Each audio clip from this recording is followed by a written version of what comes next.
Hello, everyone, and welcome to Reconnected. It's Thursday night, which means we are back. We've had a bunch of new subscribers recently, so I should mention every Thursday, what we do as part of this is we get together to go over all of the announcements in physical media for the previous week and then have some sort of a discussion afterwards. Usually, it's a film discussion. Tonight, to entice you to stay around until after the announcements, Dr. Dodson and myself will be discussing our recent trip to LA. A lot of the stuff that we got to do, people we got to meet, chicken we got to eat, and we will share some of those stories. And Will's also got a fun story about a recent interview he was able to do. So make sure you hang out till after the show. I've said his name already, so everybody that does not know him, say hello to Dr. Will Dodson, my partner in crime. Hi, buddy.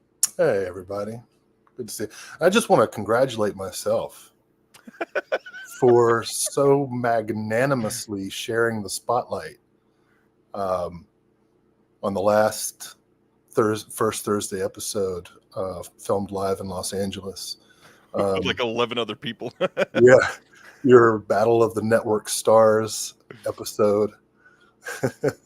You know what? I'll go one step above. I was just thinking about this earlier. This is the first time in 3 months with the regular episode with Will, because in July we had Mr. Brett Berg from AGFA with us. That's right. It's been all the way since June. I've been having to do some real ego resets. You know, Dustin said he wanted me on the left, so I had to change it. All right, we're back to regular. Yeah, glad your ego has been reset. Glad you're here. You've been sick for a lot of this last month. How you feeling? Oh my gosh. Yeah, well, you mentioned I did an interview. I actually did not do an interview. I was very lucky that Mr. Rock Chudson allowed me to tag along while he conducted an interview for BFI with Victoria Price, Vincent Price's daughter, a great writer in her own right. And it was so nice. I got to talk with her off camera.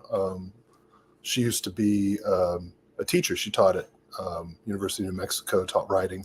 So we got into it about, education in this goddamn country. And and so it was great. We had a real nice trip. Chudson and I went to Orbit DVD.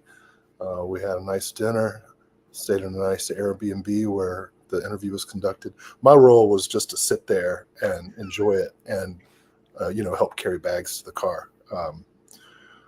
But I did get COVID. I'm so glad that Sky picked right now to drop all of the dishes. Yeah. I'm noticing that. Got a lot of noise going on in the other room. Oh, man. Well, on that note, glad you're here and looking a little bit better. We've spent a lot of time together over the last week and a half virtually. So I can say some work. This is much better than it was a handful of days ago. Doing some work. Now, hold on. Before we get lost in our conversations, first of all, D. Sidner, did I fall asleep on camera? No, you were low energy one of the last times that it was just you and I. Oh, it was because I was on my sobriety journey. That and it was the night before your operation. Oh, right. My procedure. Josie was asking, will you pull her question back up? She was asking which of these we had seen. Oh, yes. Man. I adore Quatermass. Yeah, I saw that a long time ago. But I don't think I've seen any of those other films, so I may have seen Stir Crazy, but Quatermass is amazing. Yeah. So Josephine, those are all now on my to watch list. For sure. Speaking of a watch list, you get anything in house recently? These are pickups? Yep, these are pickups. All right. Yeah, it's been a month. Let me grab a couple choice titles that I'm pretty stoked about. Got Synapse's Blue Sunshine 4K. Ooh, nice. Very exciting. That's a thick release too. Jeez. Yeah. These are so recent that haven't even unwrapped them yet. But Eureka had a sale. Ah, yeah, they did. Got John Ford's The Sun Shines Bright. Lesser known John Ford.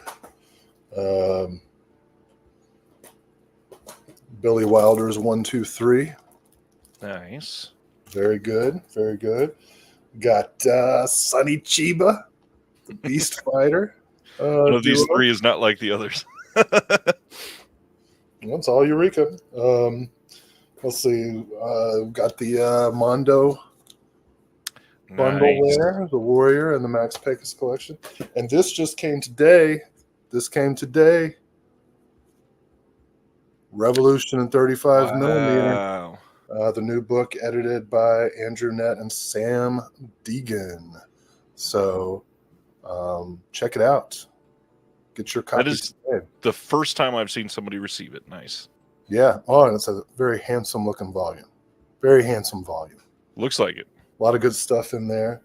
This will make a nice, if you picked up your copy of The Sweetest Taboo, as I hope everybody did, you can cleanse the palate of dead children with dead revolutionaries.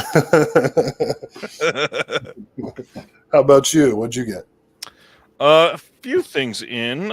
Speaking of this country, like you mentioned already, Oscilloscope sent an email to their subscribers and said, hey, just for being subscribers, we're not going to charge you one of your titles from your subscription, but we're going to send you this film called God and Country because there's a lot of misinformation in the world right now.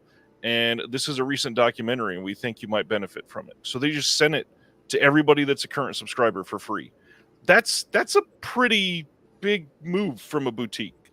That's really nice. How's the doc? I literally got it today, so I can't tell you if it's good yet. But it says, from director Dan Partland and producer Rob Reiner, God and Country looks at the implications of Christian nationalism and how it distorts not only our constitutional republic, but Christianity itself. I wasn't sure from the cover whether that was like anti-Christian nationalism or pro-Christian. Right. Also in from Imprint, this just got here, this beautiful box. Smoke and Blue in the Face with one Harvey Keitel. Nice looking box as usual for Imprint. Lots of special features. All kinds of stuff on these that are new. This looks like a really great set. Keep in mind, Kino is releasing both of those in the U.S. here in the next couple of years. So please, I say next couple of years. We just don't know when it's coming, but it is coming.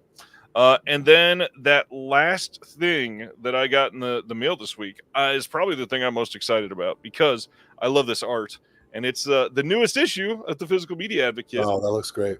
This is the brand new September issue. We got Happiness on the cover.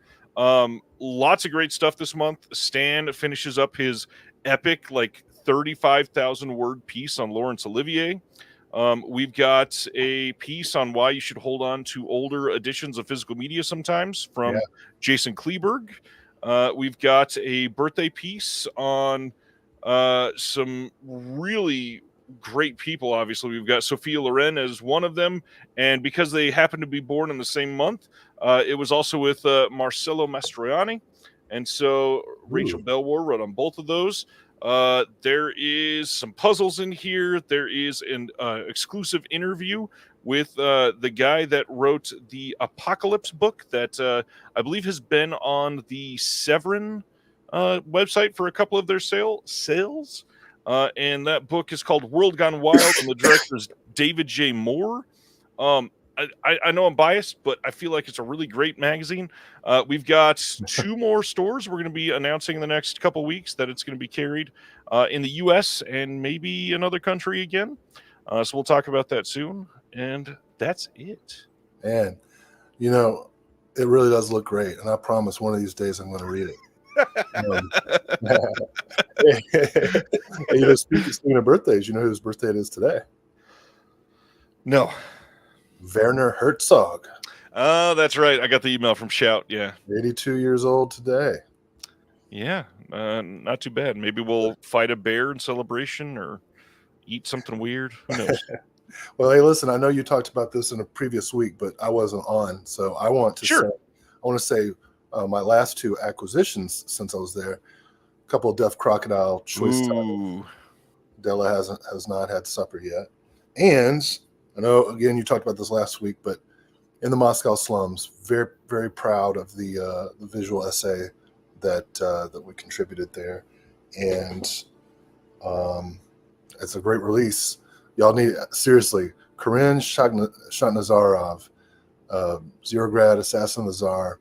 I hope to see more of his films released by Deaf Crocodile at some point in the near future, because he's a fascinating filmmaker. And involved in most film too. So he's very tied to a lot of these films and other films from the country, and involved in all of the Deaf Crocodile releases of his stuff so far. Yeah, very proud of that essay. Glad people are able to see it, and that's still available for order from Diabolic and from Orbit and pretty much everywhere, I believe, at this point. Oh, is my mic still working? I accidentally unplugged it. It is. Sweet. The next big question: what have you been watching lately? I actually saw a lot of good stuff. So while I had COVID, it was kind of a bad case. It lingered quite a long time, and of course, my brain just was not working. So, perfect time to watch like all of the Lonesome Dove miniseries, which are great, you know. So the original Lonesome Dove, I saw Comanche Moon, and then on Tubi I watched Streets of Laredo. I did not watch Return to Lonesome Dove. That's not canon. Next up will be Dead Man Walking. So enjoyed those. I mean, Robert Duvall, Tommy Lee Jones are fantastic in that series. Let's see. I'll try and go quick, but I actually, most times you ask, and I'm like, I didn't watch anything all month. I was too busy. You got way more than me tonight. I've got a whole one to talk about. Okay, well, I got about 6 or 8, so I'll try to go fast. So continuing on with my Paul Schrader, Martin Scorsese, Woody Allen, Francis Ford Coppola complete watch through. I made some progress. I actually had to go back in time because I picked up the Yakuza, which is directed by Sidney Pollack, but it's Paul Schrader's first screenwriting credit with his brother Leonard and Robert Towne. And this is what's his fucking Robert Mitchum. It's not that great, but it's interesting. It's a very interesting movie. Much better movie. Connie's release of Man on the Brink, which is awesome. Awesome. About a cop in deep cover. That's all I'll say about it. Nice. Oh, yeah. Continuing on with my series, Warner Archives did a Blu-ray of The Rain People, which was Francis Ford Coppola's 4th film, with a super young James Caan and Robert Duvall, awesome as this asshole cop. This is really an interesting film I had not seen before, and it feels in some ways like a precursor to Scorsese's Alice Doesn't Live Here Anymore. Right? Oh. This is the first like Coppola film that's really about a woman trying to figure out her life. She wakes up one day, she's pregnant, and she just leaves her husband and starts driving cross country. And that's all I'll say about that. I don't know that the movie entirely works, but it's really, really interesting. And James Caan in a role that is very different than anything he's ever done. On the Woody Allen side of things, I watched Broadway Danny Rose. This was my first time seeing it. And every single shot is gorgeous and incredible. And I should have watched it on mute. I don't get it. I don't understand why it's funny. The Safdie brothers say it's like their favorite movie ever. Okay, it's not for me. For me. All right, and then I'm about to wrap up. I did a double feature that I enjoyed very much of Death Game and Knock Knock. Nice. That was fun. Recommend doing that. Both are great. Yeah. Really enjoyed it. Hadn't seen Knock Knock before, and wasn't sure that Keanu Reeves could pull that role off, but he actually does. He really, and I uncomfortably resonate with like mid 40s married guy with kids who still would like to think of himself as attractive to young women, but you're not. So that was a watch. All right, I'm gonna wrap it up. I had a Vinegar Syndrome mini marathon off the recommendation of Rock Chudson. I watched Mutant Hunt. Good recommendation. This movie's funny as hell. I saw both of the Black Cat movies. Nice. Also recommend, there's a Sam Deegan commentary, and there's a visual essay by Alexander Heller Nicholas, edited by Sam Deegan. These are great. If you haven't seen them, I don't even want to say anything about them. The first one's amazing, about rage, female rage against the patriarchy. And then the second one fully incorporates her into the patriarchy and just makes her a mindless cyborg. Last two, I saw Guest House Paradiso.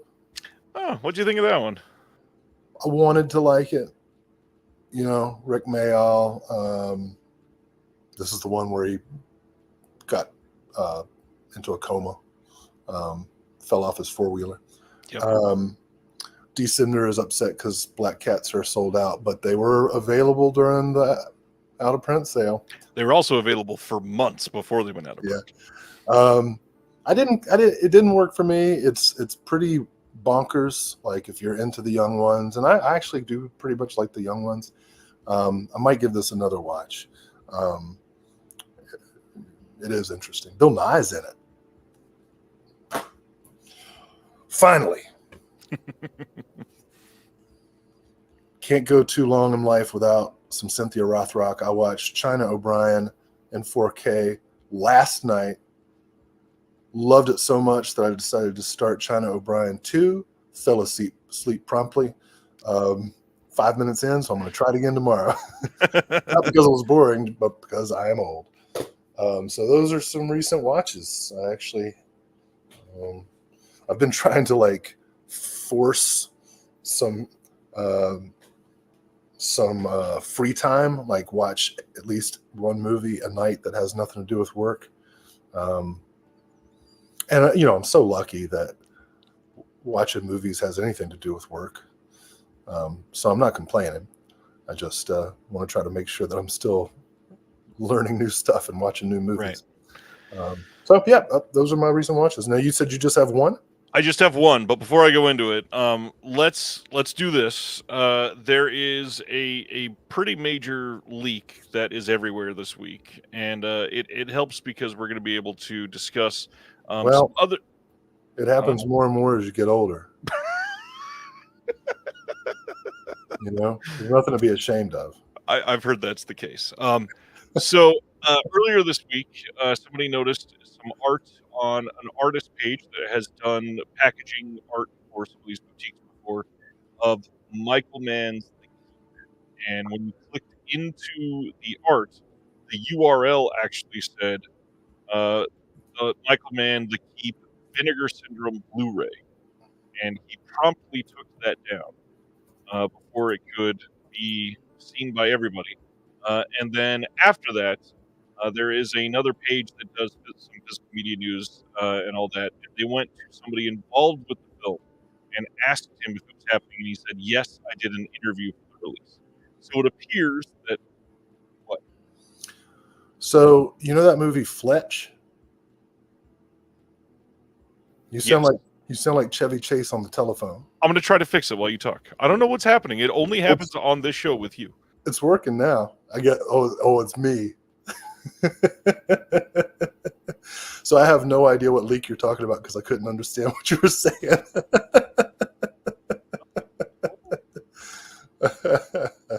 So while Ryan attempts to fix his microphone, I gotta say, I've been dreading this show all week because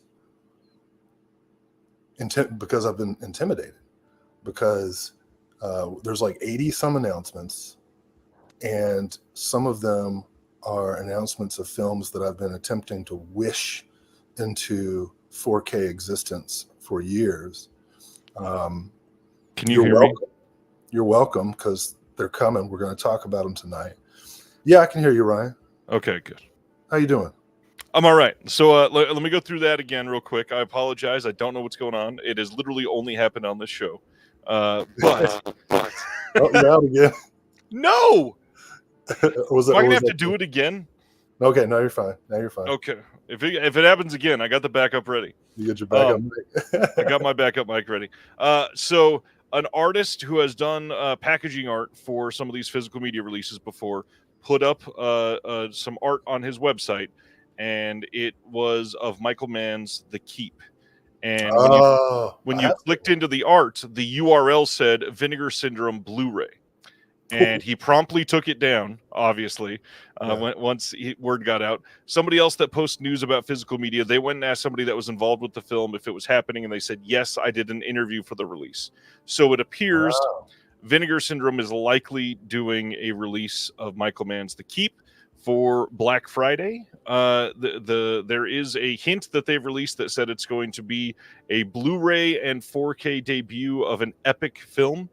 And everybody's thinking that's Michael Mann's The Keep. So high definition fog. That's what I was going to ask. I'm sure you've seen this at some point. How do you feel about The Keep? It's okay. That's how I feel about most Michael Mann films. It's like, that's okay. And then I always say, I should watch it again. I'm just not sure. I actually watched The Keep for the first time fairly recently because it was on Criterion streaming. It was. And when I saw it was on Criterion streaming, I was like, well, I better watch it because it's never going to get released. And so, yeah, I found it confusing and evocative and atmospheric. And at the end, I was like, well, I'm going to have to watch this again sometime because I'm not sure how I feel about it. So I guess if it's in the subscribe, it's probably going to be some like new label, VSQ. No, I imagine this will be a mainline Vinegar Syndrome release, and this will be like the title that gets people to go, oh, they can release Michael Mann's The Keep. I better subscribe next year. Well, if in fact this is true, right? If in fact this allegation is true, then I'm glad to hear it on such a reliable YouTube news source. I do have pictures of the artist page because I wanted to make sure that I had the proof myself before I said anything. Now there was a board game, wasn't there, based on The Keep? There was actually. It's the only Michael Mann film to get a board game. Yeah. There's no. There's no Heat board game. No Thief board game. I mean, Ferrari could work. Yeah. I'd like to see a Manhunter board game. Yeah. Well, maybe who knows? Maybe the board game will get released. Maybe it'll be a premium. So yeah, that is the Vinegar Syndrome rumor at the moment. That is likely going, now that it's been leaked and pretty much everybody has talked about it.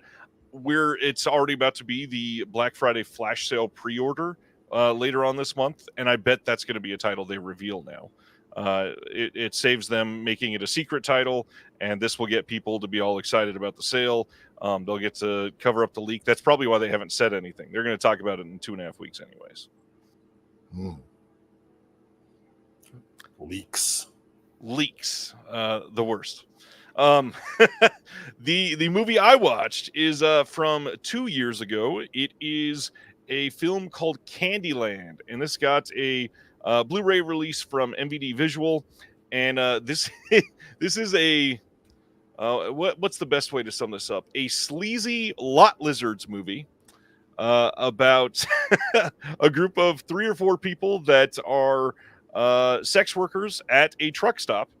And in the very beginning of the movie, somebody is assaulted, and there's some other stuff that's going on. Somebody discovers a dead body, and somebody that is from a local religious group recognizes that they're doing this at a truck stop, and they come up and ask to pray for them and do pray over them. And somebody escapes from that religious group to come stay with the lot lizards. And then, of course, weird things start happening. And Weird things start happening. Yeah. It's decent. I think it was decent. I would not be surprised if people hated it, but at the same time, it was pretty interesting. I thought it was pretty damn entertaining. There's way more kills than I expected. Okay. There's plenty of nudity. It wasn't terrible acting. I like nudity. Yeah, it was pretty decent. Does that come with a board game as well? It doesn't come with it, but if you buy it on the side, it makes for a much more enjoyable night.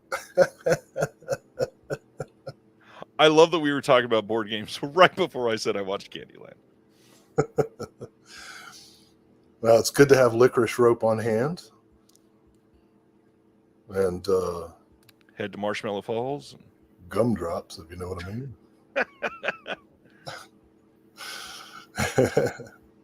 We are getting a question from David on Twitter. Says, do you think we will get some more 20th Century Fox movies from Disney on 4K? I think inevitably we likely will get more. Will we get a ton? Probably not. Definitely not. How are you feeling about 20th Century Fox? You think we're going to be getting some more of those? Have you paid attention to those? Cool. That's not my role. I'm so glad you're here for that. I don't even know what you're talking about. I think they're talking about some of the Touchstone pictures that were announced recently with The Sixth Sense and Signs from M. Night Shyamalan. Wow, can't wait. I really can't. Well, genuinely can't. But I know one that Will's excited for. Let's get into announcements, because our first one to talk about tonight is this beauty. That's the first thing. Wow. This is the very first thing. They announced this during... You go to Candyland and shoot your wad immediately. They announced this during the show last week, or we would have covered it last week. So Imprint announced 4 different 4K releases all through last week, and this was the final one. This is coming on November 27th on 4K, and it is 1984's The Never-Ending Story. Yeah. Now, this thing is a strictly limited edition replica storybook, and it is crafted with high-quality leatherette, adorned with the iconic Orin emblem, die-cast metallic ornamentation, red and white ribbons, gold-foiled stamping, and embossed detailing, exactly as you see in the film, and it's magnetically sealed. Now, it is bespoke. It is bespoke to maybe to a crazy extent a little bit. I am a professor of the English language, and I had to look that word up. You had to look up bespoke? Yeah. So this thing is 29.5 centimeters by 37 centimeters and almost over 5 pounds, I believe.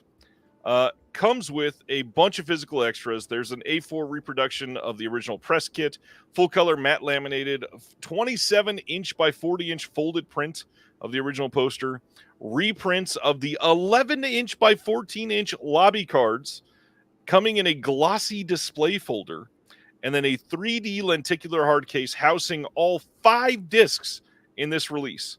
Now, the catch, of course, is if you're in the U.S., this thing costs $200 shipped to get this to you.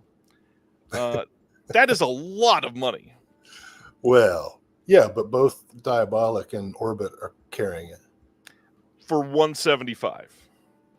Well, if you get 2 more items at Orbit, it's free shipping. I'm so glad you saved the $5 there. Hey, let me ask you something. If this was Shout Factory, would you be pissed off about the lobby cards and the price? I still am, yeah, about both. And don't worry, Shout Factory is going to get lambasted like crazy tonight. Oh, I They don't even have know what they announced. there just to warn you, to get you prepared. There is a bundle for one film that Uh-oh. costs $261.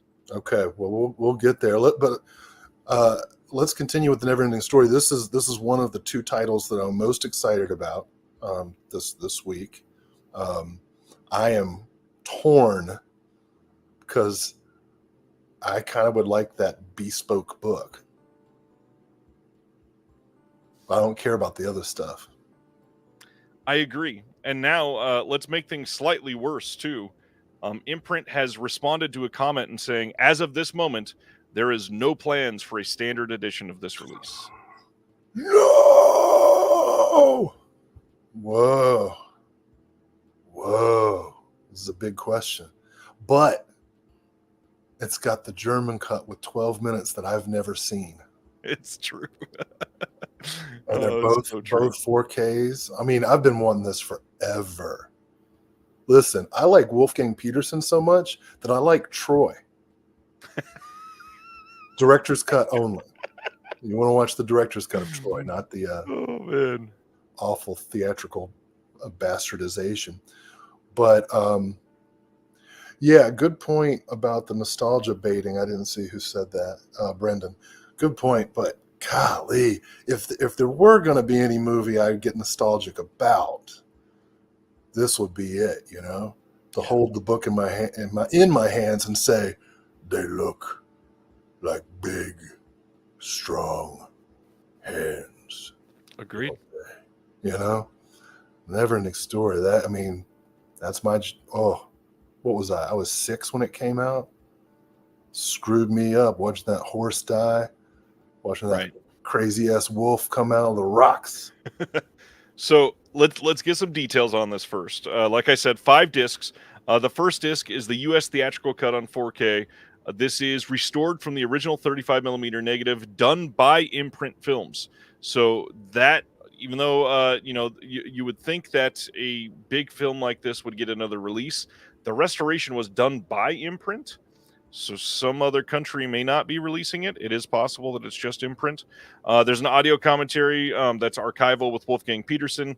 And then there's also another new audio commentary by future noir author Paul M. Salmon. Then disc 2 is that same U.S. theatrical cut, but it's a Blu-ray.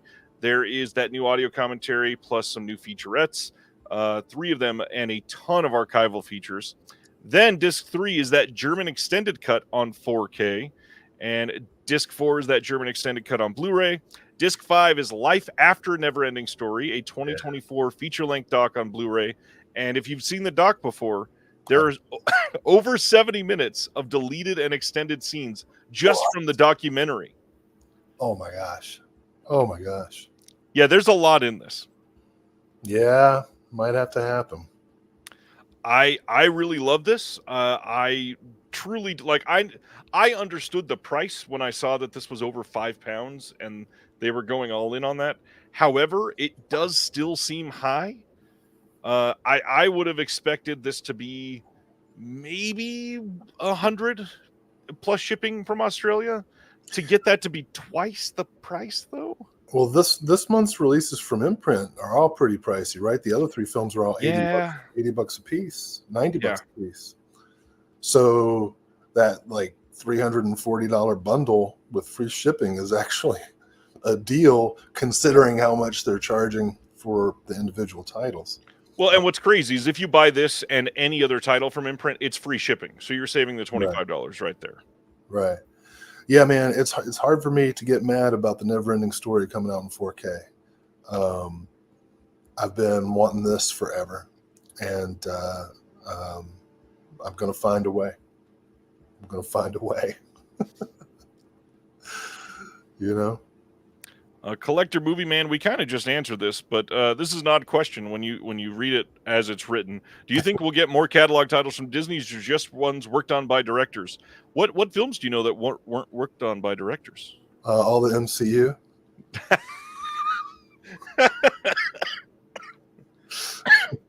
Damn, shots fired. Well, I mean, they have directors credited. Right. Right. And the shows in particular didn't have it. That was pretty funny. Erica says, I'm dead inside, so nostalgia rarely gets me, but I'd pay $200 for a deluxe release of Stand By Me if it included an actual dead body. Oh, well, somebody get Erica to produce that disc. I think she'd be the perfect one. Yeah, fully agree with Dustin here. I feel like a US 4K of this will come. It won't be a 5-pound replica storybook because we never get anything like that, of course.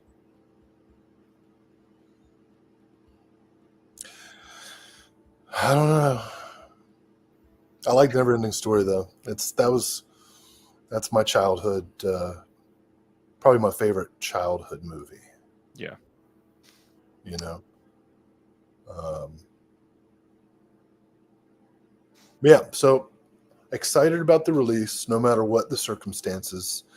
We know that it now exists in a format that it deserves, and whether additional versions come out in other territories at different prices is kind of a moot question. Likely it will, but this one will be the one that has all the goodies. If you like, 5-pound fake books. Can I keep my weed in there? That's the question. And it's magnetically sealed, so it's safer. Yeah. Is there a storage area? That's. Craig says all the Imprint announcements are crazy expensive this past week. Will any of the others get standard editions? I was thinking about this when they were so quick to say at the moment there's no standard planned. I wonder if that's because this is 5 discs, and how do you do a standard of that without? I mean, they're definitely it can't be a 5-disc standard release. Clearly, they can't send out a regular case with all 5 discs and charge like a standard amount like they normally would. TV shows do that all the time. Yes, TV shows do. For them doing an in-house restoration and to be able to make money on it and everything, they would likely have to limit it to either just the 4K discs or just the Blu-ray discs, and then probably omit the dock altogether. I don't understand business. I get it. Obviously. I get it. Anyways, yeah, I like this release. Well, I'd love to have it. Can I spend $200 on it? Definitely not. That's about what it is at the moment. If I spend $200 on a movie, it's because I am making the movie. And 200 is still your max. Yeah. Oh, you know what? Sometime maybe we can do this through Patreon. But I did make a 30-minute zombie movie with students called Toddler's Attack. Erica, kids die like crazy in this movie. They turn into zombies and they are killed. Not as graphically as any of us would have liked, but they're real children being killed in the movie. And I should probably show it to some select group of elites. That would be fun. Yeah, well, we'll do that. Let's carry on to some Arrow announcements. First up, on November 11th in the UK, November 12th in the North America on 4K and Blu-ray, Invasion, or The Invasion, from 2007 with Daniel Craig, Nicole Kidman. This one is going to have some new visual essays and a couple other new things on here, some archival featurettes, new audio commentary by film critics Andrea Subasati and Alexandra West, co-hosts of the Faculty of Horror podcast. I've never seen this one, but from what I read, a lot of people do not like this movie. Have you seen this one? It did not get good reviews, and I see it's being recontextualized as being prescient about like the pandemic or whatever. So I can't speak to its quality because I just didn't see it. I would watch it because any version of Invasion of the Body Snatchers is probably worth checking out. Oh nope, never mind. Wonderment Project says it's not good. The Worst Invasion. I'm partial to Abel Ferrara's Body Snatchers, written by Stuart Gordon, myself, which was made for about $200 in comparison to Invasion. So maybe I'll just watch Body Snatchers again. Yeah, I agree with Ronnie here. I don't remember this ever being announced, being in theaters. I I don't recall it. remember hearing a damn thing about it. Yeah, I recall its theatrical run. I just didn't. I just didn't. Next up from them is At Close Range. This is getting a Blu-ray release in the UK on November 4th. It should be noted this has had multiple boutique releases over the last couple of years. This has a brand new audio commentary from Adrian Martin on it. We've got some archival commentaries on here, some new examination of the film's score, and of course, as usual, you got 6 postcards and a booklet with new writing by Barry Forshaw on this. Good movie, great cast. It's the second movie. I'll probably check that out. You know, of course, my favorite James Foley film is Fear. It's a good movie with Marky Mark. Nothing else. Good movie. It's the best. See you later, Kyle. Thank you, Kyle. Brian says this one's pretty good, so that's a good take. All right. Moving on to our next one, Elvira, Mistress of the Dark, gets a 4K release on November 11th in the UK and the 12th in North America. This is the exact same as the Blu-ray release, just on 4K. I don't remember the booklet looking like this, but it is identical from what I can tell. Good release. Glad it's going to be out on 4K. Best it'll ever look, I'm sure. If you don't have the Blu-ray, this is the best chance to pick it up. Is this one that if you already have the Blu, you need to get the 4K? I would bet probably not. But if you're somebody that always has to have the best, hey, you got another option here. I would have assumed they'd remaster it in 4DD. Yes, Will. Yes. That wasn't very funny. No. She's got big boobs. That's what I'm saying. Yes. Anthony held out for a potential 4K. Happy camper. Watched it a lot on TV. Yeah, this was a big one for a lot of people. I love Elvira. Of course. This is a pretty big one. November 18th in the UK, November 19th in North America. A Blu-ray release from Arrow of Tomi from 1998. This is based on the smash hit series by Junji Ito, who also did Uzumaki. This is a creepy supernatural chiller and directed by Ataru Oikawa, I believe is how you say his last name.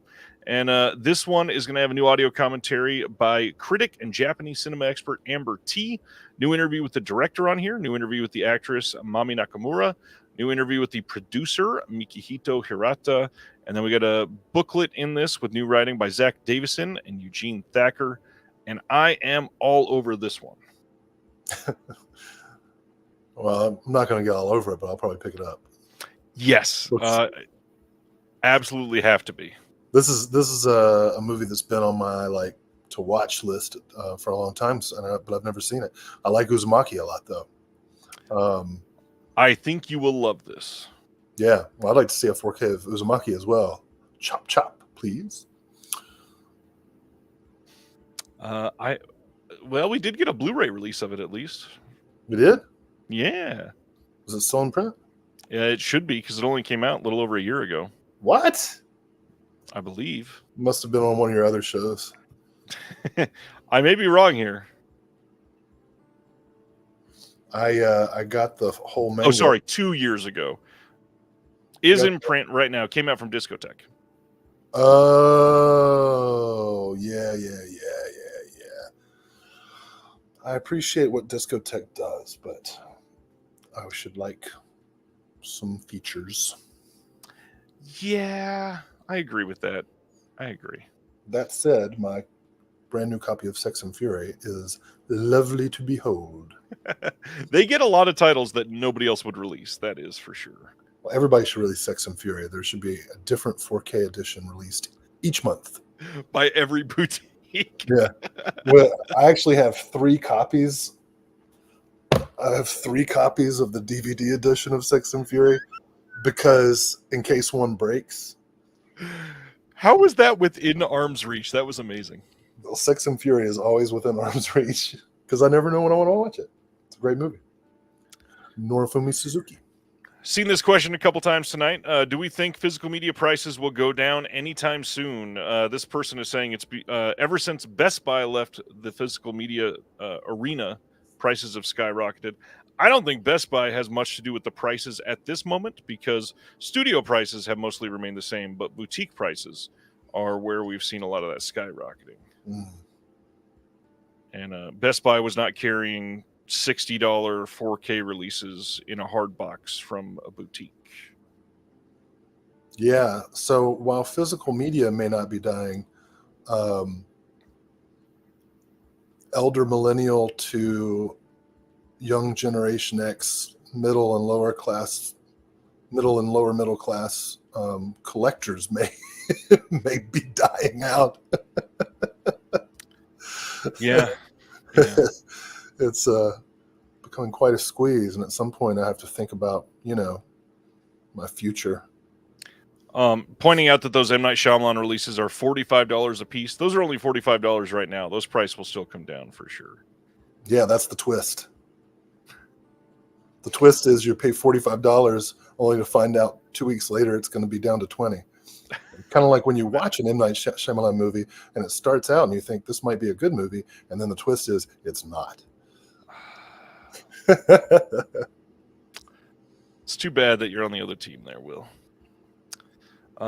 Let's talk about. Are you Shyamalan me? I am, because I love Shyamalan. Okay. Let's talk about the biggest possibly Arrow announcement of We can this have month. different opinions. Oh yes, this is one I've been wishing, to Santa Claus and Jesus, and all the other pantheon of gods, for this movie to be released. And I'm so excited. Go ahead. This next one is a big deal. I am so stoked to be able to see this finally. We've got November 19th in North America on a 4K and Blu-ray release, A Simple Plan from 1998. This is the Sam Raimi film starring Bill Paxton, Bridget Fonda, Billy Bob Thornton, and this is simply a great movie. This is the first time legally that it's been out there like this, and I'm stoked on it. We got audio commentary with Glenn Kenny and Farron Smith Name, new audio commentary by Patricia von Brandenstein with Justin Beam on there as well, new interview with the cinematographer, new interview with Becky Ann Baker, new interview with Chelsea Ross, on-set interviews, and then a collector's booklet with new writing by Bill Jabiri, and an excerpt from the book The Unseen. And this is a big deal that this is getting released. Yeah, this will probably sound heretical, but it is my favorite Sam Raimi movie. It's understandable. That's understandable. Yeah. How do you feel about the art on this one? Appropriate. The opening scene, I think really, I love Danny Elfman's score. It's one of my favorite Danny Elfman scores too. And Raimi showed that he could handle drama and tension. Well, I mean, we knew he could handle tension from the horror films, but what I respect. Not every Sam Raimi movie is good, but I kind of like him as a almost a pop version of Kubrick, in that he experiments in every genre. It's like, I'm going to do one film in every genre. He even did a Kevin Costner baseball movie that kind of sucks, but every now and then there'll be a camera shot and you're like, whoa, that's Sam Raimi right there. He's done superhero movies. He's done fantasy. He's done, drama, thriller, slapstick, comedic noir with Crime Wave. Just did a little bit of everything, and I'm excited because now he's working on a new horror movie, right? That's the rumor, yeah. It'll be tough to top Drag Me to Hell, which I also enjoyed quite a bit. Good movie. GI, it's decent, but yeah. So Simple Plan. Bill Paxton is so great. Billy Bob Thornton is great in this movie. Bridget Fonda is great in this movie. Great twist. It's sad. It's a sad movie, and I like that. When I saw it in the theater, I came out of the theater feeling bad, and I liked it. This is definitely a movie that makes you feel a lot of things. Yeah, I don't feel a lot, just in general, at this point. So when something can make me sad, I'm happy about it. Terry says definitely top tier Raimi. Looking forward to the 4K. Stefano says Billy Bob Thornton's greatest performance. Well, I don't know. One False Move is pretty great. Billy Bob Thornton is one of the greatest comedies in history with his performance in Sling Blade. Which everybody keeps telling me that movie is not a comedy. What are you watching if you think the movie is not? That movie is hilarious. It is pretty funny. All right, that was Arrow. Going to the next one, October 29th, Kino is releasing a 4K release of Baby Blood. This will be number 19 in their Kino cult line. This is the same film that they put out just a few years ago on Blu-ray. No new features on this, and should be noted, this is a 2019 SDR master, no HDR on this disc. Yeah, nice French horror. Any thoughts on this? Well, having witnessed my wife go through pregnancy and birth, this seems about right. Seems about right.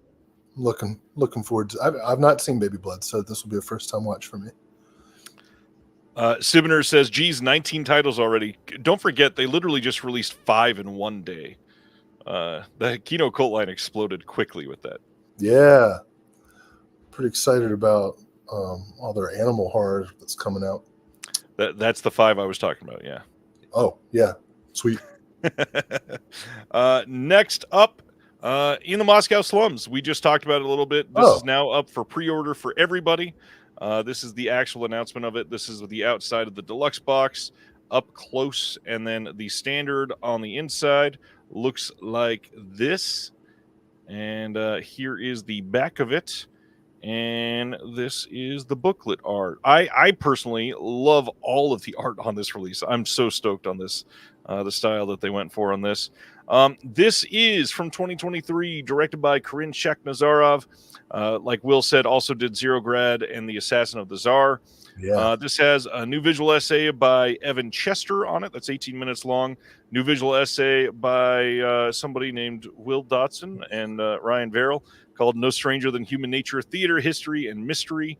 And then a new video interview with Shakhnazarov on there about the making of.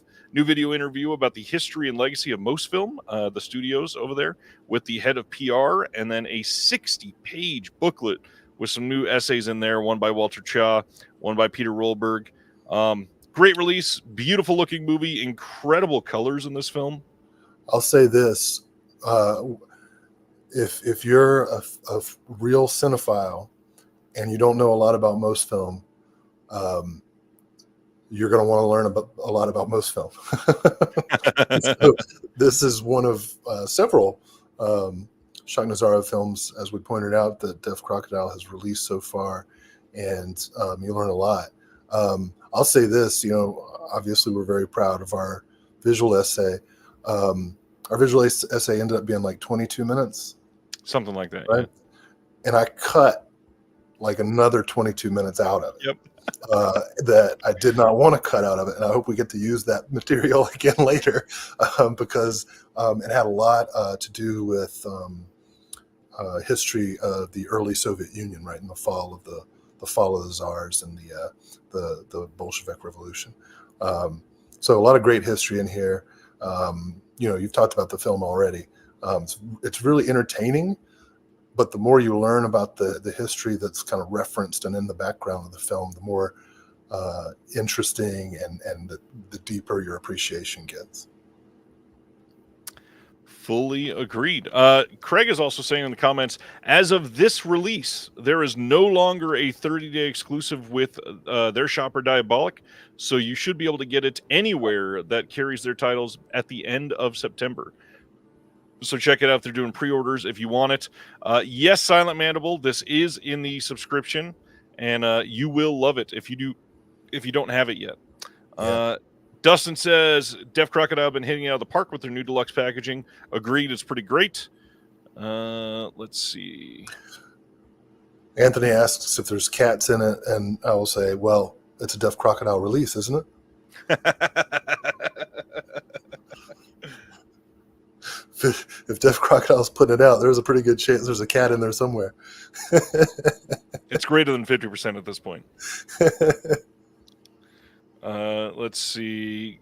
Terry says if the artwork gets any better for the Def Crocodile, I'll need to set up a spot in the house with spotlighting and velvet ropes. Right. Well, wait till you see what's coming out in October, because it's gorgeous. What's coming out in October? I mean, they've already announced it, so I guess we can say it's Trapped Ashes from Mr. Dennis Bartok is coming, and also this one movie called Tamala 2010. Oh, is that in October too? It is. All right. Well, I look forward to talking about those more. Yeah, good film. Everybody should pick this up. It's great. Next part of Def Crocodile news. Yeah. There is a brand new Def Crocodile podcast that is out. This launched last Friday after In the Moscow Slums was up for pre-order. And I was joined by Chris from They Live by Film and Punk Vacation, the Vinegar Syndrome podcast. And we, of course, had to interview Dennis and Craig for our first episode. And we talked for a little over an hour. We talked about what the format's going to be.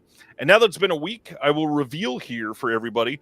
If you went to download this or subscribe and you were intimidated a little bit because the episode's over 3 hours, pay no heed to that, because the big thing is after our discussion, we surprised everybody by including the entire audio commentary for the first Def Crocodile release.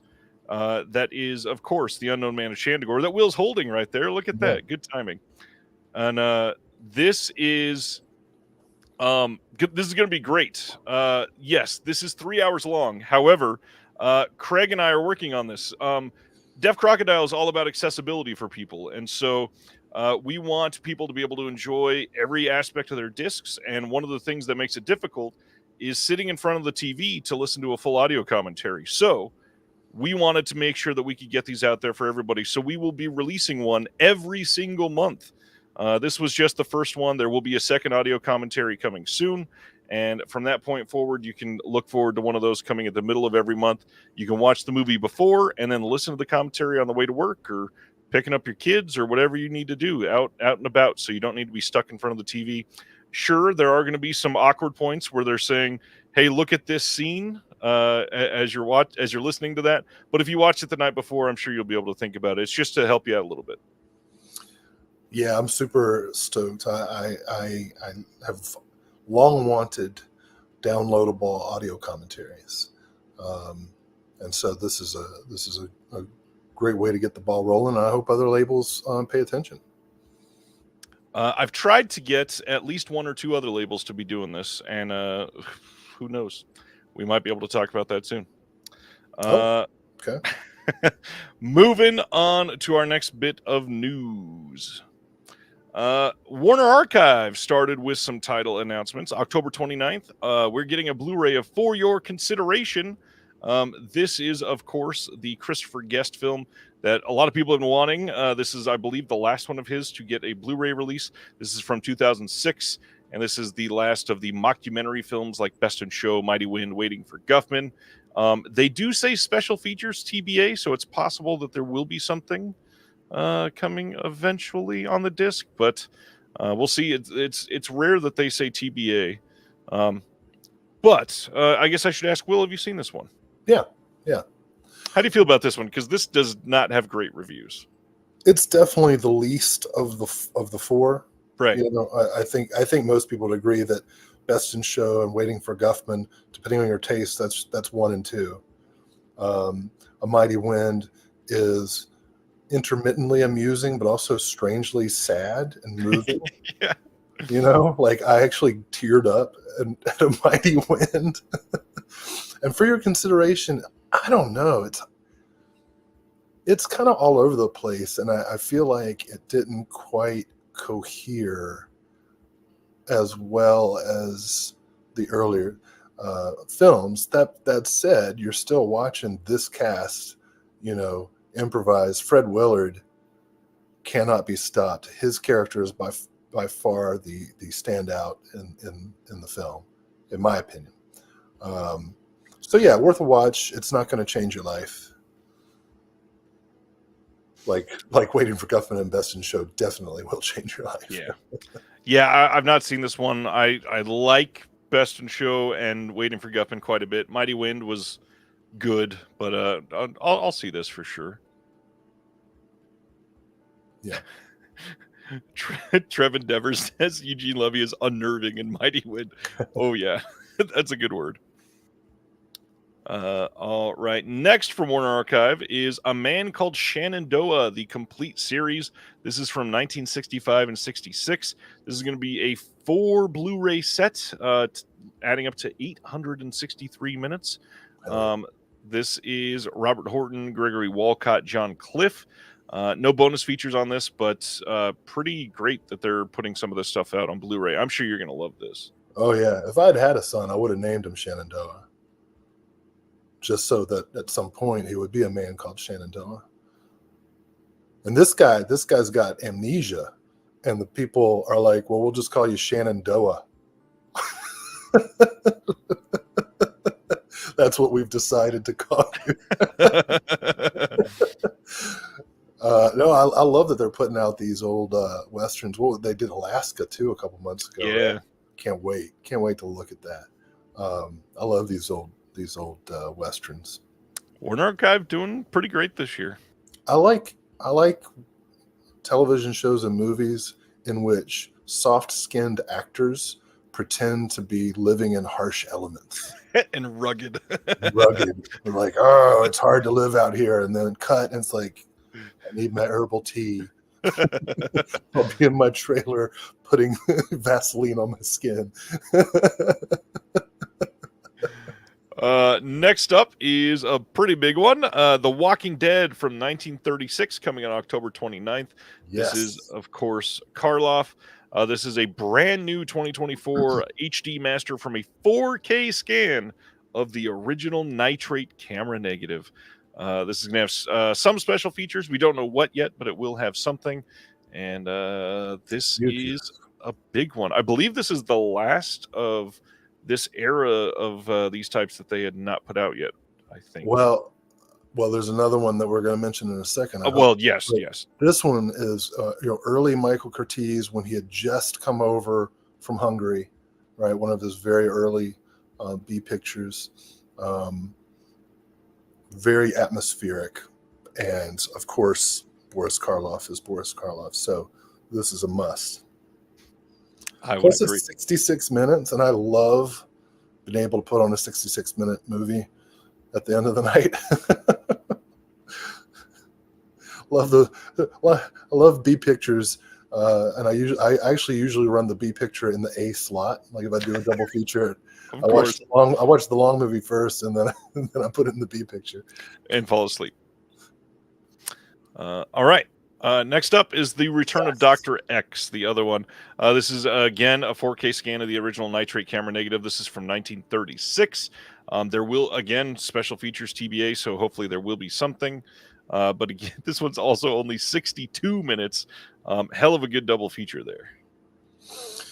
There was a DVD box set that had like the Devil Doll and Mad Love, and I think it was The Mask of Fu Manchu and The Return of Dr. X. And this was the last title from that box set for Warner Archive to put out as a Blu-ray, so I can finally get rid of that DVD set, which is out of print, and hopefully I'll get a hefty credit for it at a retail of my choosing. This is Humphrey Bogart as a mad scientist.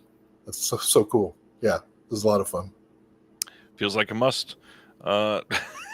Craig says, I need to make a lot more money. Get on it, folks. Order more Deaf Crocodile titles. I got movies to buy. Amen. Yeah, right. Next one is The Beast with Five Fingers from 1946. Again, 4K scan of the original Nitrate. This one is a sprawling 88 minutes. Special features TBA on this one. But I mean, they're going to have a pretty good month here altogether. Gotta love severed hand movies. This is true. It's a whole genre. October looking nice though. Yeah. Craig saying, "Ooh, is that Peter Lorre I spy?" Sure is. Sure is. All right. I think we got one more from them, or is that it? Ah, that's right. Sweethearts from 1938, also coming on Blu-ray. This is going to be a new 4K scan of the Technicolor Separation Master Positives. Also want to throw out there, kudos to Warner Archive for advertising what their restorations are from. Love when companies do this. You know that you can have confidence in what they're doing. Warner Archive stuff has been looking great over the last few years. Not that it ever really hasn't, but once they've really been putting these extra effort into their Blu-ray titles, they look fantastic. This is Jeanette MacDonald and Nelson Eddy. Special features TBA on this one. Yeah. I mean, I almost always want to watch everything that Warner Archives puts out. This one's probably not going to like go on the shelf, but I'm definitely going to see it. And who knows, it might. All righty. I got romance in my heart. Coming in November from Kino Lorber is Barbara Stanwyck in California from 1947. We don't have any information on this yet. I feel like they wanted to announce something different over the weekend, but this is all they had ready. And so we don't have full details on it yet, but they do know that they're putting this out in November. Should be a good looking disc from them. Nice Technicolor disc. Ray Milland, Barbara Stanwyck, Barry Fitzgerald. Yeah, Anthony Quinn in this. Yeah. Oh, this is definite. This is definite. Kino getting some deep cuts. Love it. We've talked about John Farrow before. I like him as a director. Yeah. Father of Tisa Farrow, who of course we all love.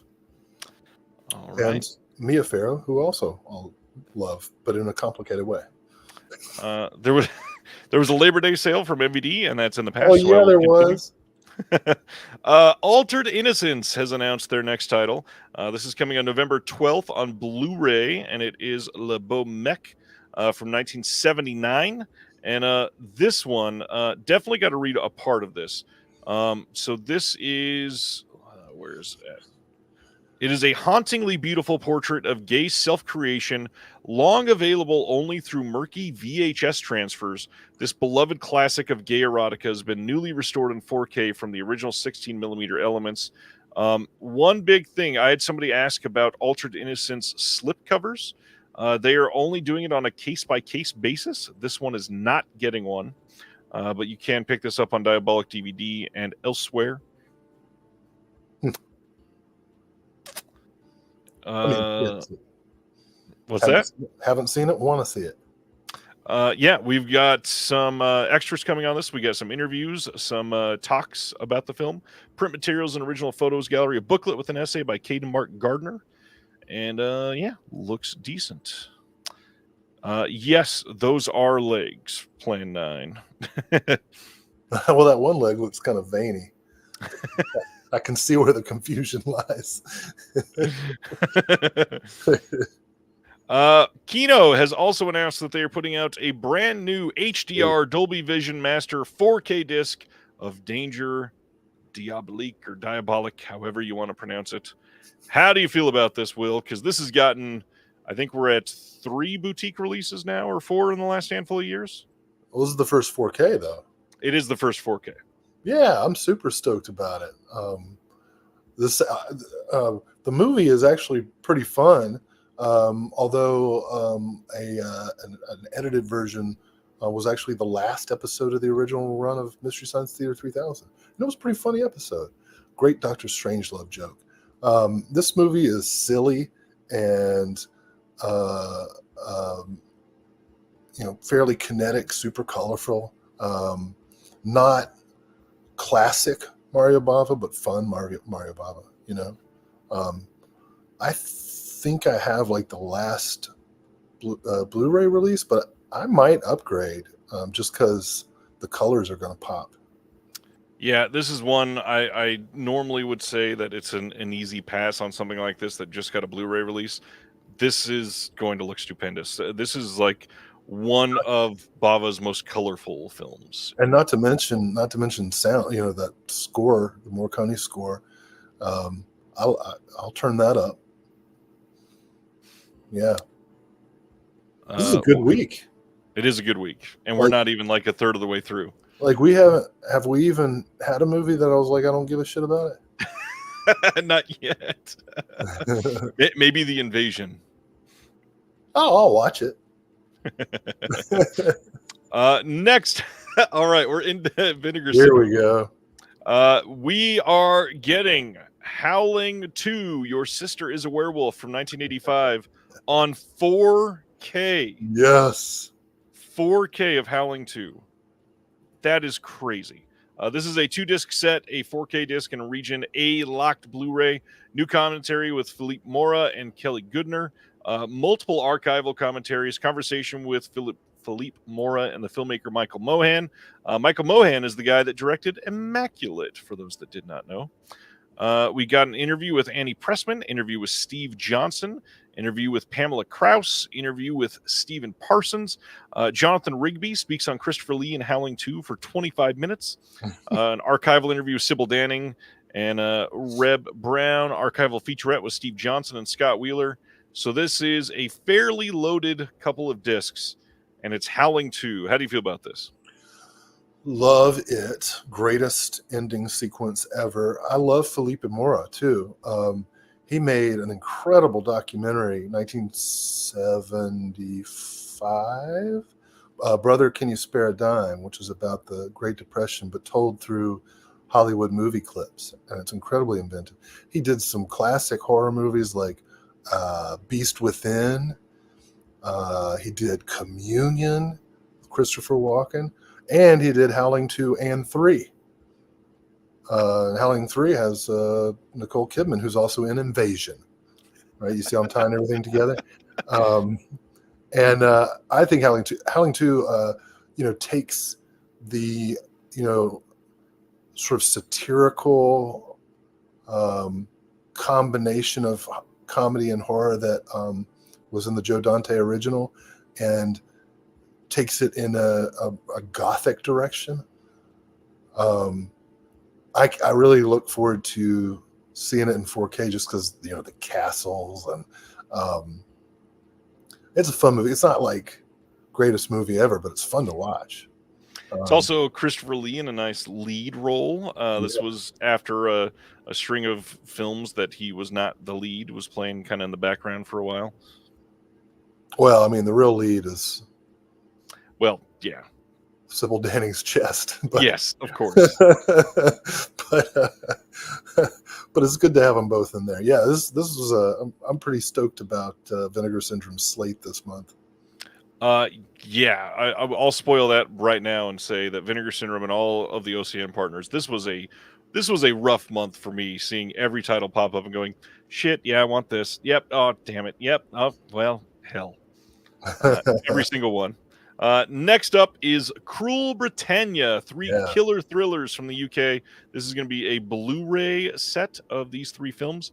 They are Crucible of Terror from 1971, Penny Gold from 1973, and Craze from 1974.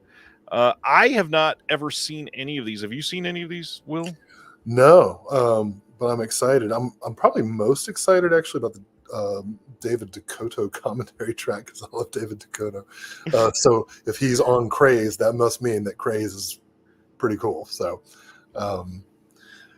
anyway, this is like top to bottom exciting. So what I was able to glean from some of this is Penny Gold kind of sticks out from the other two, which are like straight up good horror movies. And Penny Gold is more of like a drama. But all 3 should work very well as a box set. Glad this is coming. We've got 4K restorations on 2 of them, 2K restoration from 1, commentary on all of the films, and some interviews. This is a pretty great set. I had no idea this was coming. This sounds pretty great. Yeah.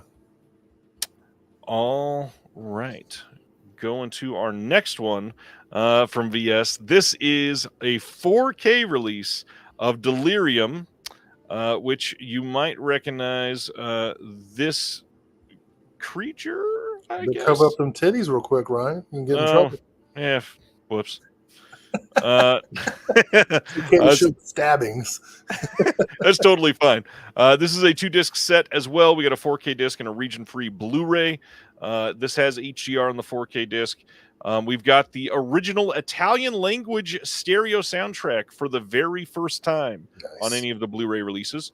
Commentary with Eugenio Ercolani and Troy Howarth. Making of documentary featuring a bunch of interviews, including with the director Lamberto Bava. Luigi Montefori, also known as George Eastman, is a part of that. We've got a bunch of other interviews, some archival features that were on the previous Blu-ray releases. This is a stacked release of a really great, super sleazy movie. This is a winner. Yeah, this is my favorite Lamberto Bava movie, which, of course, I'm lying. It's Demons. But I love this movie. If Tinto Brass made a Giallo, it would be this. Wow. Wow. You can put that on the box. That's my pull quote. If Tinto Brass made a Giallo. That would be a really interesting look for him. I kind of want to see that now. I want to see an actual Tinto Brass from 30 years ago, not now. So Sibner is saying apparently this is under 2,000, so I had to go look it up myself. Based on what I found on the website, there are only 1,500 of these slipcovers left, which is wild considering it was printed with 5,000 of them, and this was released less than a week ago. So they've already sold almost 3,500 of these. That's crazy. Well, not when you think about the fact that season 1 of Family Guy sold 4 million. Yeah, we don't want to talk about Family Guy. Success is relative. Yeah, that's 4 days sold almost 3,500 copies. That's wild. Wow. Next up is the next VSA title. This is An Eye for an Eye from 1990. And this is the art for the slipcase on this one. This one is going to be coming with a newly restoration disc from VS that they were supplied the studio master on this. New commentary with Kenneth Borson and Phil Gillen of the Podcast on Fire Network. New interview with the director. New interview with one of action director Ben Kong. There's a new video essay by Sam Deegan on this called Hong Kong Cinema in the Late 80s Between Heroic Bloodshed and Cat 3 Thrillers. And this was written about in the Physical Media Advocate by the Wonderment Project, who is in the comments right now. Everybody should check out this movie, period. You absolutely should check it out. Yeah. Have you seen this one? Nope, but I'm gonna. This one's a definite. I actually think I have all of the VSAs. Pretty sure. So. Alex says, any thoughts on why this slipcase looks different than other VSAs? In what way? Please expand on your question, Alex. Because it's just a bottom loader VSA, and they all are. For some reason, bottom loader is a funny term. If you want to read Brian's article that references this title, it is in number 11, which is the Taxi Driver cover. Yes, it is a mock-up, Alex. So there's no finger slot in the bottom loader. You'll need the beast with 5 fingers to get it out.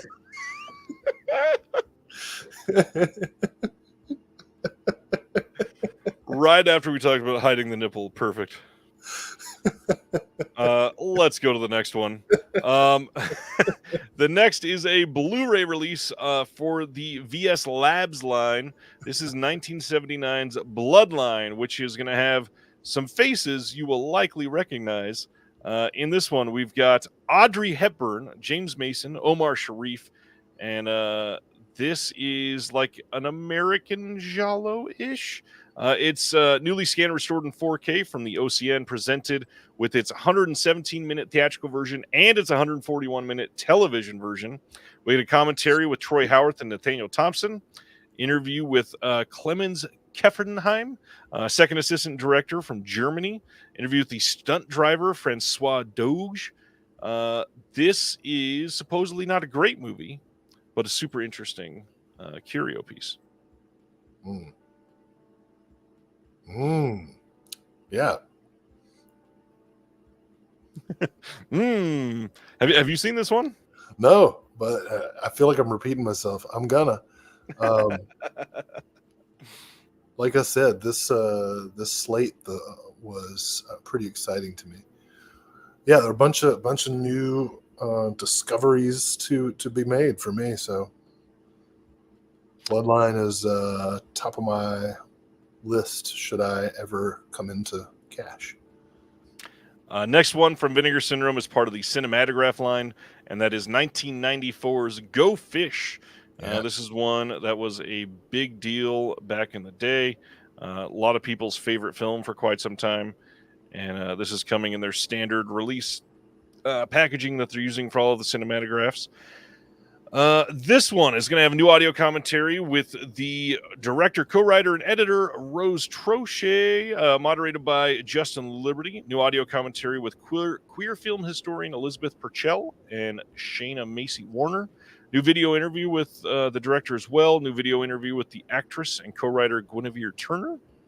A couple other new interviews, and then new text essays by Kyle Turner and Jordan Searles and Jenny Olson in this.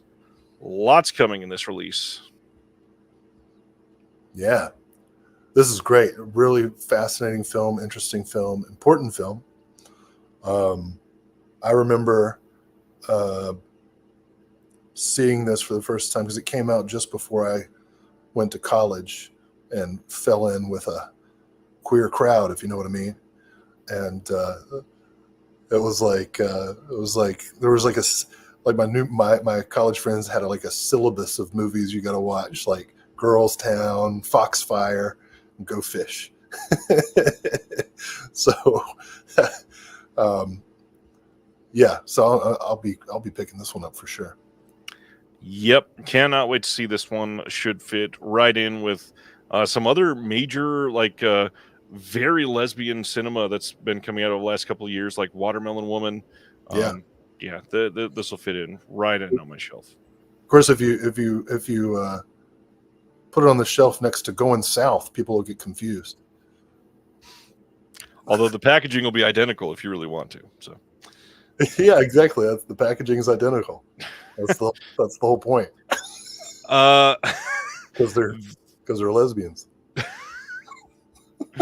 VHS Hitfest is putting out Asylum of Terror from 1998. This is the slipcover art on this one. And it says, it used to be a prison for the criminally insane. Now it's a haunted house, and one of the former residents wants to come home. This is a 75-minute film, commentary with the director and an actor in this. We got new interviews with a bunch of actors from the film, and then a short film called Blood Dreams, another short film called So Say the Dead. The soundtrack is in this, and looks like an interesting release from VHS Hitfest. Yeah. I wasn't sure what it was because I was running through my mind all of the Asylum of blank movies that I've seen over the years. After we just did a visual essay on asylums for another SOV company for OCN. Oh, right. The Zombie Army. Yeah.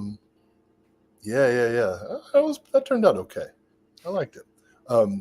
But I don't think I've seen Asylum of Terror. But everything that I have seen from VHS Fest has been really entertaining and also super interesting. They all have really great stories. I know it's not this movie, but one of the movies that VHS Hit Fest put out that I saw recently was Justice Ninja Style. Yeah. And okay, the movie itself is holy shit, right? Like, this is amazing. But the extras are even more amazing. Yep. Listening to the guy who played the ninja tell stories about his life, which may or may not be true, and the commentary by just like some guys from that town is really interesting. Yeah, that was one that everybody that was in that town was super proud that that movie was made there. Yeah, check out Justice Ninja Style if you've got any leftover money after this episode. All right. I know Will's going to have a lot to say about this next one. The next one available is Icarus Films releasing The Battle of Chile. This is from 1976.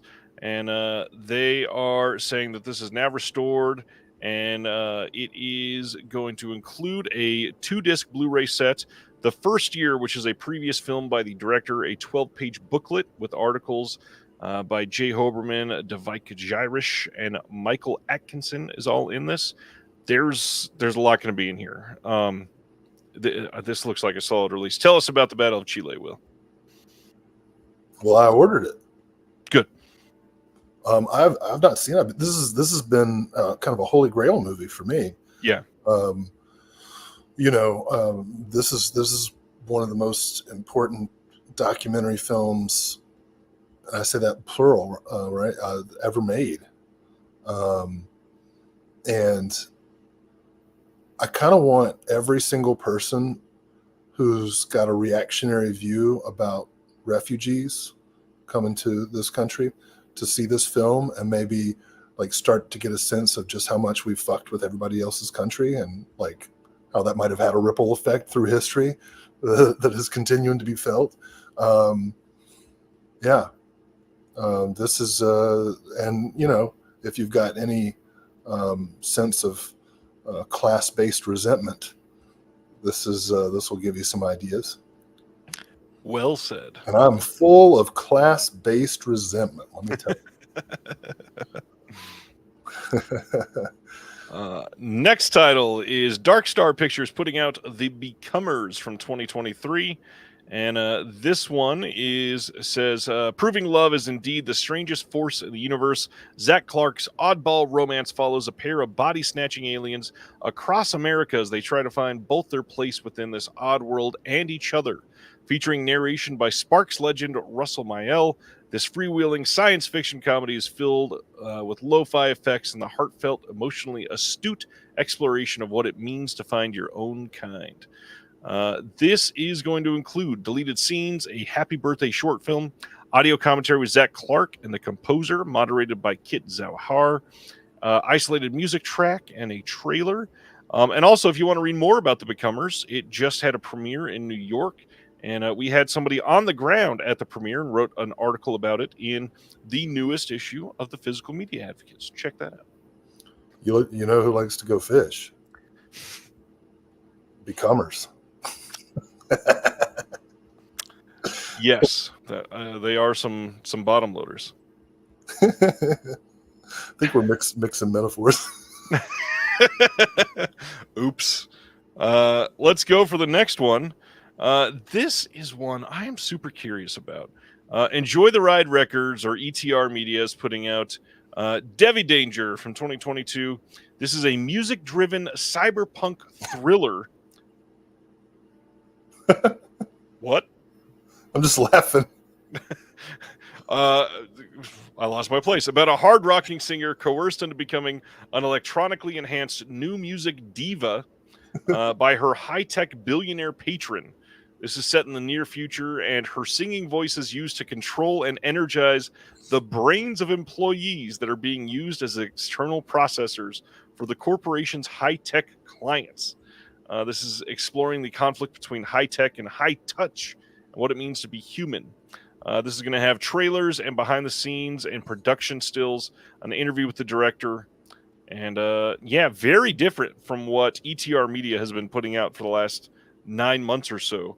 It's back to an actual film here. Yeah, I watched the trailer. It looked pretty bonkers. Reminded me kind of Overdrawn at the Memory Bank with Raul Julia. Yeah. I love me in some terms Raul of Julia. the look. Right. Yeah, this looks interesting. Next up, Big World Pictures putting out Disco Boy from 2023. This one is going to have a theatrical premiere Q&A with the director, cinematographer, and some other Big World Pictures trailers. And that is it. This says it's following a difficult journey across Europe. Alexei reaches Paris to enlist in the French Foreign Legion, a selective military corps that allows any foreigner, even undocumented, to be granted a French passport. In the Niger Delta, Jomo fights against oil companies that threaten the survival of his village. His sister Udoka, meanwhile, dreams of escaping, knowing that all is already lost here. Beyond borders, life and death, their destinies will intertwine. I'm very curious to see this one. I don't want to say too much about it for fear of being overly political, but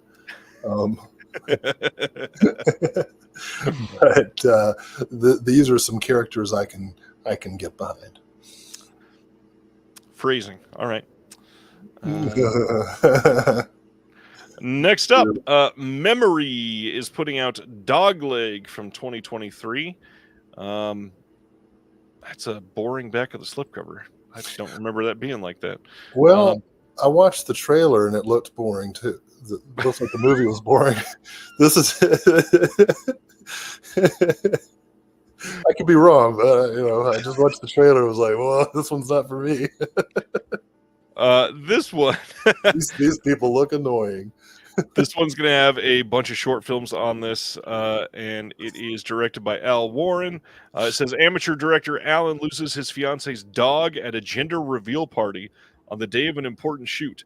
As he struggles to finish his latest project with the help of a New York critic, the pursuit of the lost dog and the chaos of his film begin to blend, and Alan grows desperate for the day to be over. You'll be desperate for the movie to be over. After you watch the trailer, you're going to be like, I'm so stressed out right now. I love that you're trashing a movie you've never seen. I usually don't do that. And, it might be a gym, and I apologize to Memory. I know you're just getting started with this OCN thing. Too bad Carpet Cowboys wasn't announced this week. It'd be fitting the theme.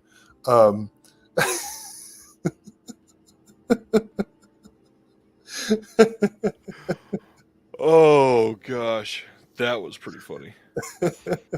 Prequel to Long Legs. There we go. All right, next title. This one is from Film Movement, and it is being labeled as Ferocious Fukasaku, and it's wolves, pigs, and men coupled together with Violent Panic, Big Crash, both directed by Kinji Fukasaku. Yeah. This is going to have a 16-page booklet with film critic Kenji Fujishima, and then audio commentaries by Jasper Sharp and interviews on this. I don't remember. Maybe you do. Was this one that had been previously released by Film Movement, or is this an all-new one for them? I'm pretty sure it's new, because if it had been released, I would have gotten it. That makes sense. And this was a day one order for me. No, this is the first release. That is correct. Yeah. So, yes, I definitely had to get this one as well. Important to point out, just like Jeff says, it was released by Eureka in the UK. Ah, okay. Yeah. But Film Movement has been doing that. And I think one of the other ones tonight is one of the ones that they've released in the past, and now it's getting like a slipcover release. Yeah. Yes, indeed. Next one. This is a hell of a slipcover on this. My God. Saturn's Core audio. And you know what's crazy? I had to hide the artistically drawn nipples, but this is totally fine to show. Totally fine. America. Saturn's Core is releasing Flesh Freaks from 2000. This is the front of the slipcover, and if you really want more, this is the back of the slipcover. Actually, this is Belize, right? It's Belize in Toronto. This isn't America at all. This is going to be region free. There's a commentary with the writer and director on this, an archival commentary, still gallery, outtakes, trailers, and then a bonus movie called Kill Them and Eat Them from 2023. And that movie has a commentary moderated by Justin DeClue. So if you like the Justin DeClue stuff, you might want this. There's even more shorts on this one. Saturn's Core is no stranger to absolutely overloading their discs. This is just like the pattern of what they've done so far. This is crazy. No free space on this disc after this, guaranteed. I looked this up to see the trailer, and I think the highest rating it got was a 0.5 star, which for these titles is like a good sign. Right. So I'll be definitely looking at this. Eric says he gets notifications of when I tweet. The announcement came up for this, and it popped up on his watch, and his wife saw and shouted, "What the fuck is that?" That's hilarious. All right, going to our next one, which is another Film Movement title. This is Hotel from 2004. This is one that I believe they had announced previously, and we talked about it on the show before. I'm not sure if that was with you, Will, but this is the release that we announced, and they delayed it, I believe, so it could be released under OCN. And this movie looks great. The trailer for this looks damn tense. This is a Jessica Hausner film. It's got an audio commentary by Jessica on there, and it's a Region A locked blue. This movie looks very good, though. Yeah, I'm pretty intrigued by as we'll see, the trio of Jessica Hausner films being released this month, and I kind of want to find a way to snag them all. She's an intriguing director. I agree. Next one is one that I had to jump on day one. Love me some Rachel Sennett, and that is Utopia releasing I Used to Be Funny. Gorgeous looking slip on this.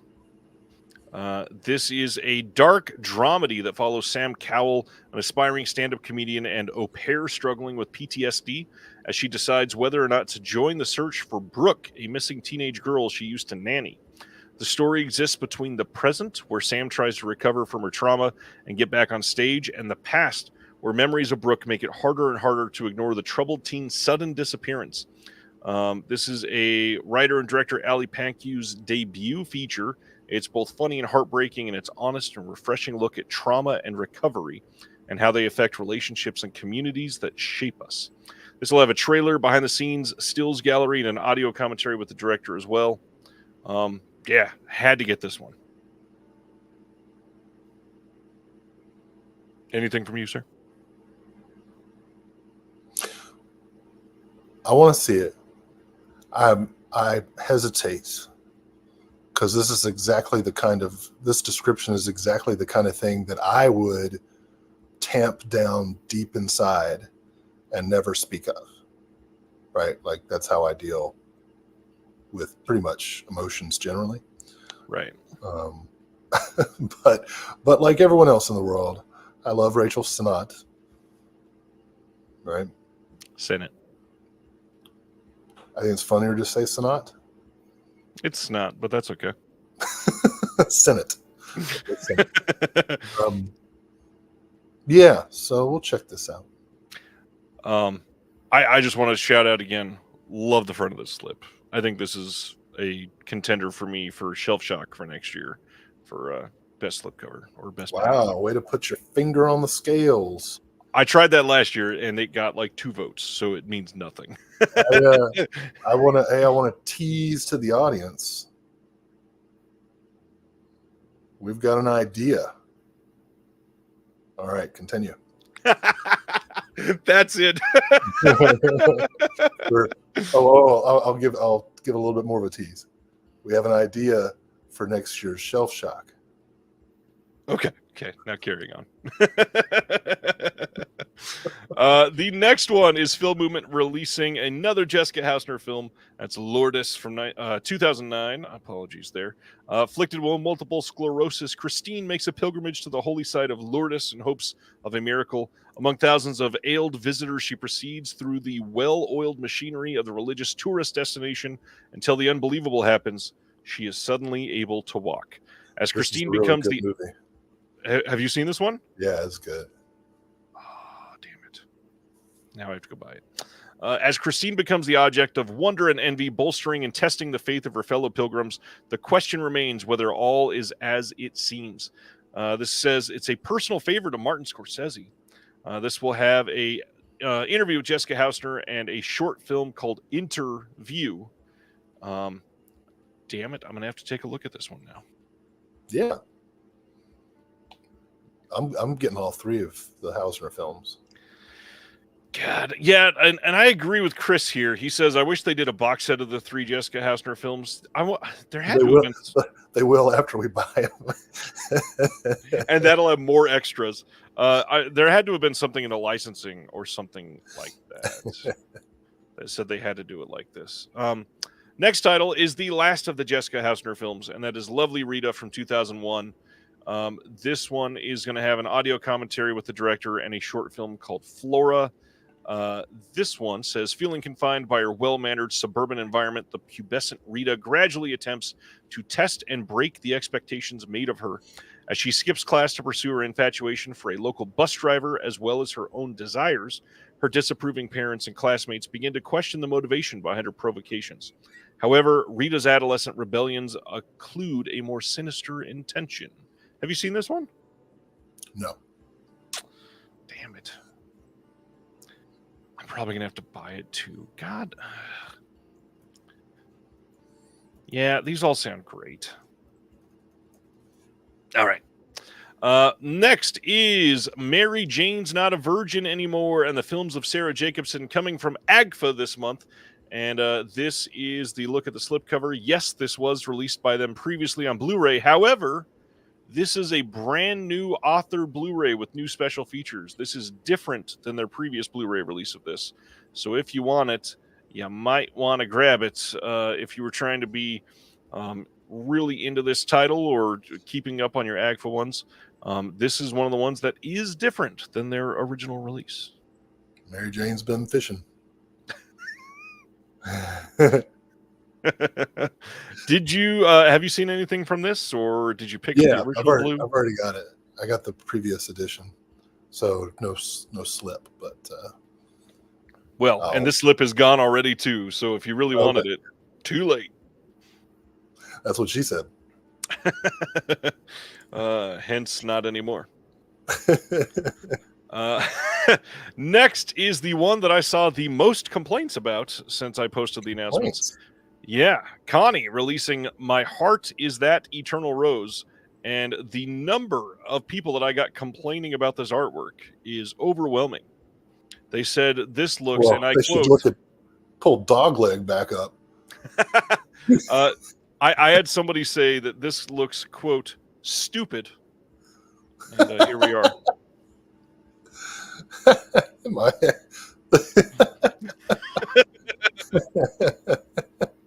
Yeah, I mean, you know, I could see someone saying it looks like it was drawn in like a high school art class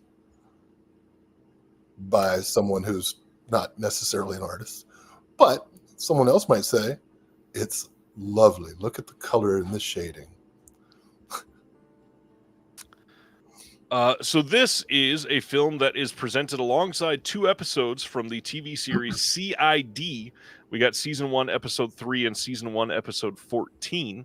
And this is going to be a pretty solid release. For those that don't know, I think they wrote up more about this, and I had to cut it out. Let me see if I can pull this up here.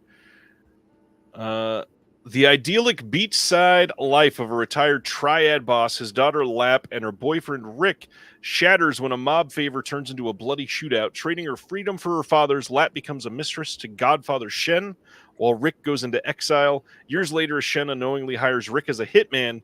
Lap sees her chance at escape, while doe-eyed triad Gopher, played by Tony Leung, completes the doomed quadrangle. This is directed by the foremost stylist of the Hong Kong New Wave, and a mentor to Wong Kar-wai. My Heart Is That Eternal Rose is the apotheosis of Patrick Tam's time within the strictures of the Hong Kong mainstream, fulfilling commercial requirements while elevating formula with a lush sense of style. This sings with the painterly cinematography of Christopher Doyle and David Chung, and it is bridging the distance between the bullet ballets of John Woo and the festering darkness of David Lynch. It's the blue jewel in the crown of Hong Kong heroic bloodshed subgenre, shining bright to this day. But, it's got a shitty slipcover, so forget about it. So fuck it. Connie's never done wrong with me, so this is going to be an eventual pickup. Oh man, do I ever so agree with Craig here. That previous movie had a Xerox copy as the slipcover, and that sold out. People have no taste. Well, I do have to admit, R1133 has a point. Why does it look like Kristen Ritter and Dermot Mulrooney? Yeah. Early concept art for Jessica Jones.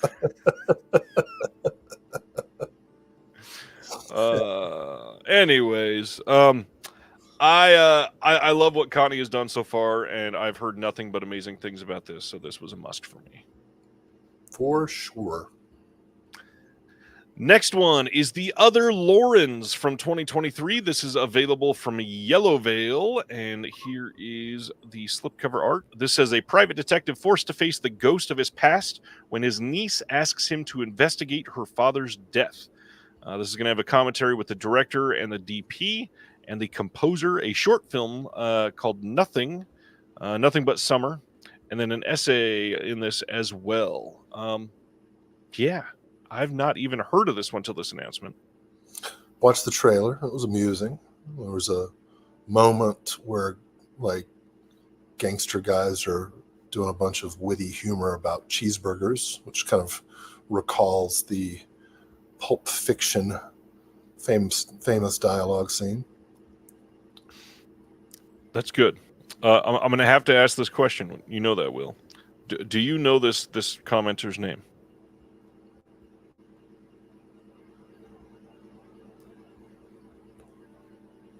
No. I say her name every week. I only watch when I'm on. This is Ronnie. Good to meet you. Oh, hey, Ronnie. Okay. Now I know. Thanks, dude.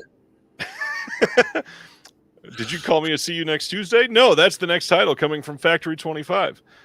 This is from 2013, and we'll have deleted scenes, interviews with the cast from 2024, commentary track by Eugene Kodalyurenko and Drew Tobiah, and a 28-page booklet.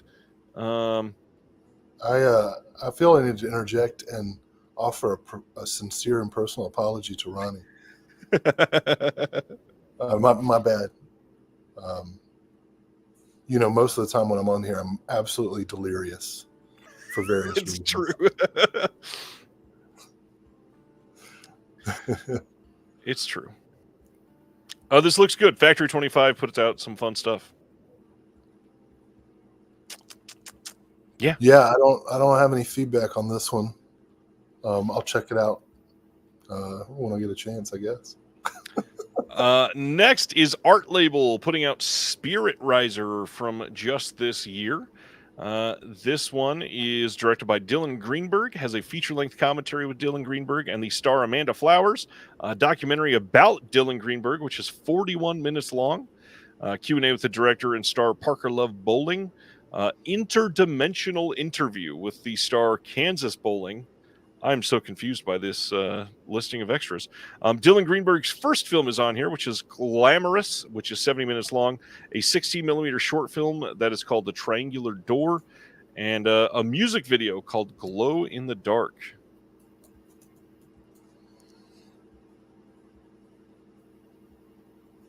No, it's neat. Yeah, looks all right. Getting late in the announcements. Yeah, I'll check this out. Sad thing is, it's not late in the announcements yet.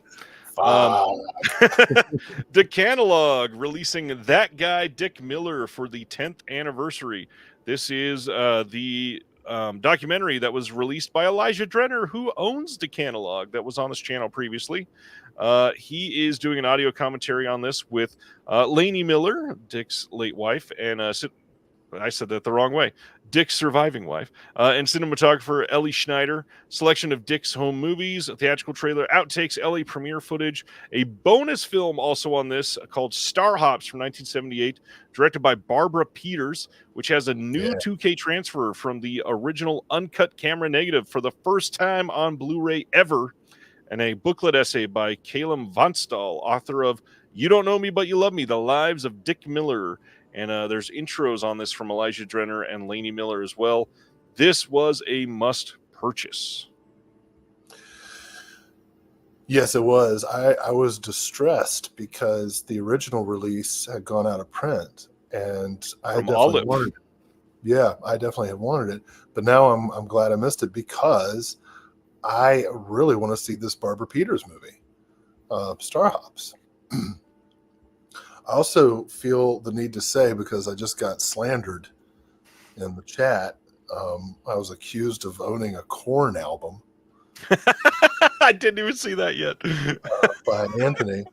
And I got to say, I've never been so insulted in my entire life. Do I own a Korn album? Good Lord. I just said that I push my emotions down. Right? That's what we were raised to do. And then along comes these little pretty boy new metal bands all wanting to like express how upset they are because their mommy didn't make them, peanut butter and grape jelly sandwiches. I asked for grape, Mom. This is strawberry. When they make that, do they use Brian Head Welch's grape jelly? Fucking Corn. Ugh. Craig wants to know, can you order from Decanalog direct? I think so. Let me see. Nope. The site reverses, not reverses, that was the wrong word. It redirects you to the Vinegar Syndrome website. So just order from VS. That is that guy, Dick Miller. And we've got one more OCN title announcement from the partner labels before we get into some merch and the sale items. Goodness. And that is When Tomorrow Dies, the Larry Worth Kent the film wait. from Canadian International Pictures. Another definite. This is from 1965, and this arrives on the heels of The Bitter Ash and Sweet Substitute, and it concluded his Vancouver trilogy. This is newly scanned and restored in 4K from the original 16mm AB negatives. We've got a new commentary by Sam Deegan on this one. Archival commentary on this by Peter Rist. New introduction to When Tomorrow Dies by Larry Kent himself. Tomorrow Lives, a new interview with Kent, and then a new interview with Douglas on this. New audio interview with Heather Whitehead, daughter of star Patricia Gage. Some archival conversations and audio interviews. There is an 85-minute Little Scene Kent feature exploring some of the same themes as When Tomorrow Dies. New introduction to this as well. And then a booklet featuring a new essay by Tom McSorley. So this was a must for you, Will. Oh, yeah, you betcha.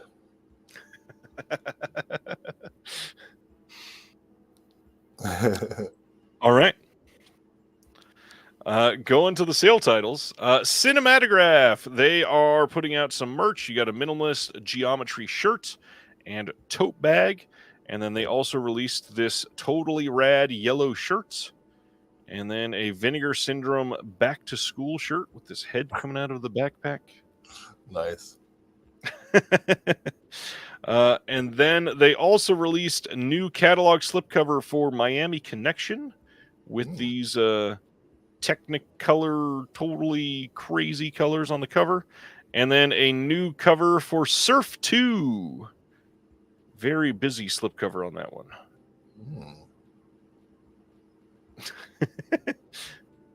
Are you shelling out for new cardboard, Will? I'm not surprised. I was just thinking about how much I've probably spent on cardboard. And That gives insanity a bad name.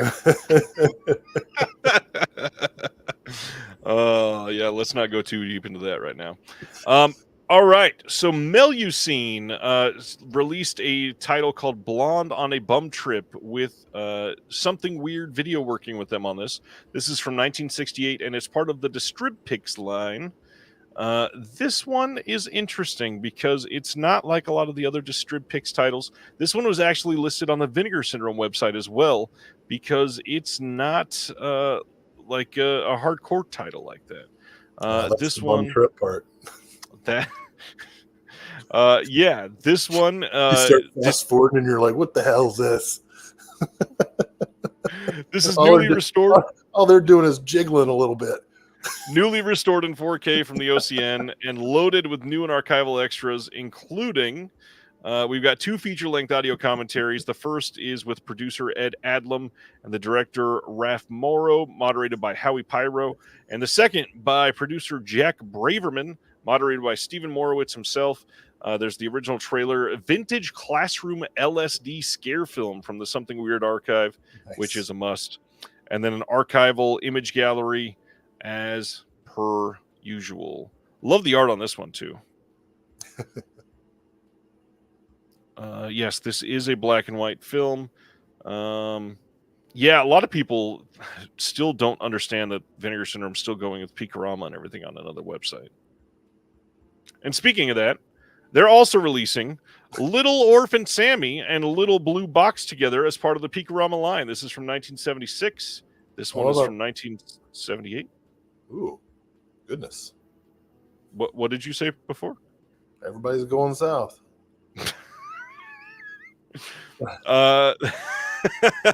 This one has Jamie Gillis in at least one of them. Newly scanned and restored in 2K from the OCNs. We got original trailers, interview with the director Don Walters, and yeah, there it is. Great. That's correct. December is correct. All right, that is it for OCN. Like I said, the 12th issue of the Physical Media Advocate is out. You can pick that up on Amazon or any of the stores that I've listed before that they are in. If you got a question on where they're at, let me know. We're getting our first Texas store soon. Next, coming on November 19th on 4K Steelbook from Paramount is Star Trek: The Motion Picture. This has gotten many, many releases over the years. Don't know why this didn't get a standalone Steelbook release last year. Have we ever talked about this? Or have you ever been into the Star Trek series or movies? A big part of me wants to be. Like, I've seen, I think, the first 6 Star Trek movies. And I used to watch the reruns of the original, and when I was a kid, Next Generation. For some reason, I feel like I've seen all of Star Trek Voyager. One with Captain Janeway. But for whatever reason, I cannot call myself a Trekker. I will not use the slur. The slur Trekkies. Well, I guess I just did. You just did. My apologies. But, I would. Obviously, the first one's directed by Robert Wise. It's got a pretty compelling story. I mean, I love the reveal. I'm not going to say what it is, just in case someone has spoilers for a 45-year-old movie or whatever. But no, like, if you've never seen it before, I would be remiss if you're able to see it without spoilers for the first time. I'm not going to be that guy. Yeah, so I enjoyed these, but they just never hooked me. I never became like a fanboy about Star Trek. I get it. I like Star Trek better than Star Wars. I also get that. Yeah, a lot better. Like, I have nothing good to say about Star Wars whatsoever. Don't hold back or anything. Star Trek. I hate Star Wars. I hate all the Star Wars. I hate every Star Wars. I'm sorry I asked. October 29th, Kino Lorber is releasing Top Copy from 1964. Top Copy. This is going to have a new audio commentary by Julie Kurgo and Peter Henkoff. And this also got a release, I believe, from Imprint or somebody recently. Imprint? I think it was Imprint. Let me see. Maybe it wasn't. Oh, it was Twilight Time, and that's it? Yeah. Okay. I have the Twilight Time, so I will likely upgrade at some point in the near future. Yeah, brand new 4K restoration by MGM on this one, so that would be a big enough reason too. Love Jules Dawson. What's going on, Viking? Ronnie says Star Trek Voyager is the lesbian subtext one, so makes sense that's the only one that Ally Will watched. I will. I take that as a very nice compliment. No, but I really I love Jules Dawson. Top Copy's a good film. Dawson made one of my favorite lesser-known John Wayne movies, Reunion in France. John Wayne and Joan Crawford. Moving right along. As lovers. Yeah. October 8th. No, that is a weird thing to think of. We should linger. We just kept talking over each other. Well, I'm sorry. I wanted to talk about John Wayne and Joan Crawford as a couple. And I didn't. That's why I went quickly. So go ahead, tell me. Oh, let's go to your Robot Dreams movie. All right, that's more important for me anyways. I don't like John Wayne. October 8th, Decal is releasing Robot Dreams from 2023. This was a Oscar nominee. This is a Neon title. You can pre-order this now, and it's supposed to be amazing. Somehow, I've still not been able to see it. Yeah. I know nothing about it. Is that the Iron Giant? No. Huh. Good one, though. Speaking of animation, cool. BBC Studios is releasing Bluey seasons 1 through 3 all on Blu-ray for the first time. This is pretty great. This is a good show, and I'm glad it's getting a release. And yeah, I might have to pick this up for my kid. Somehow, I don't think any of my kids watched that show. I think your kids were a little too old. It premiered in 2018. Okay. Yeah. The youngest would have been around 6. Well, that would have been the right age for it, right? Maybe. It's around then. Do you know what she watched when she was really young? It's kind of offensive, but it was on Netflix, and it's called Rasta Mouse. You ever seen this? No. But yeah, just imagining the stereotypical jokes with that. Well, it was on there, and we watched it, and it's a British animated series, and you guys can Google it. And I was like, well, I'm not sure these voices sound authentic. They are for the most part. I looked it up, but the creator is, there's some problematic stuff. Anyways, Bluey is great. The other thing I was thinking, it didn't get super popular over here till the pandemic, so that might have passed your child up. Oh, well, we were in the pandemic. Oh, I like this movie. September 30th, Shameless is releasing a Blu-ray of Papaya, Love Goddess of the Cannibals. And the art on this one is about going south. It's definitely going south.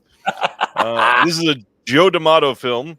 It says it's a new 2K restoration of the uncut version of the film. It's got a numbered limited edition with a slip on it with new exclusive art, and alternate trailers are on this as well. Tell us about it, Will. Oh, I'm getting this. I actually gave a presentation at the National Popular Culture Association conference on this movie. It was a whole panel of people talking about Joe D'Amato films, if you can imagine that. A lot of fun.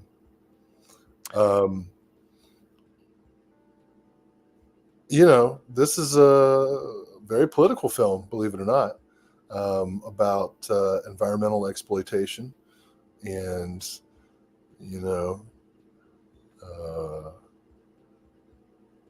there's sex in it.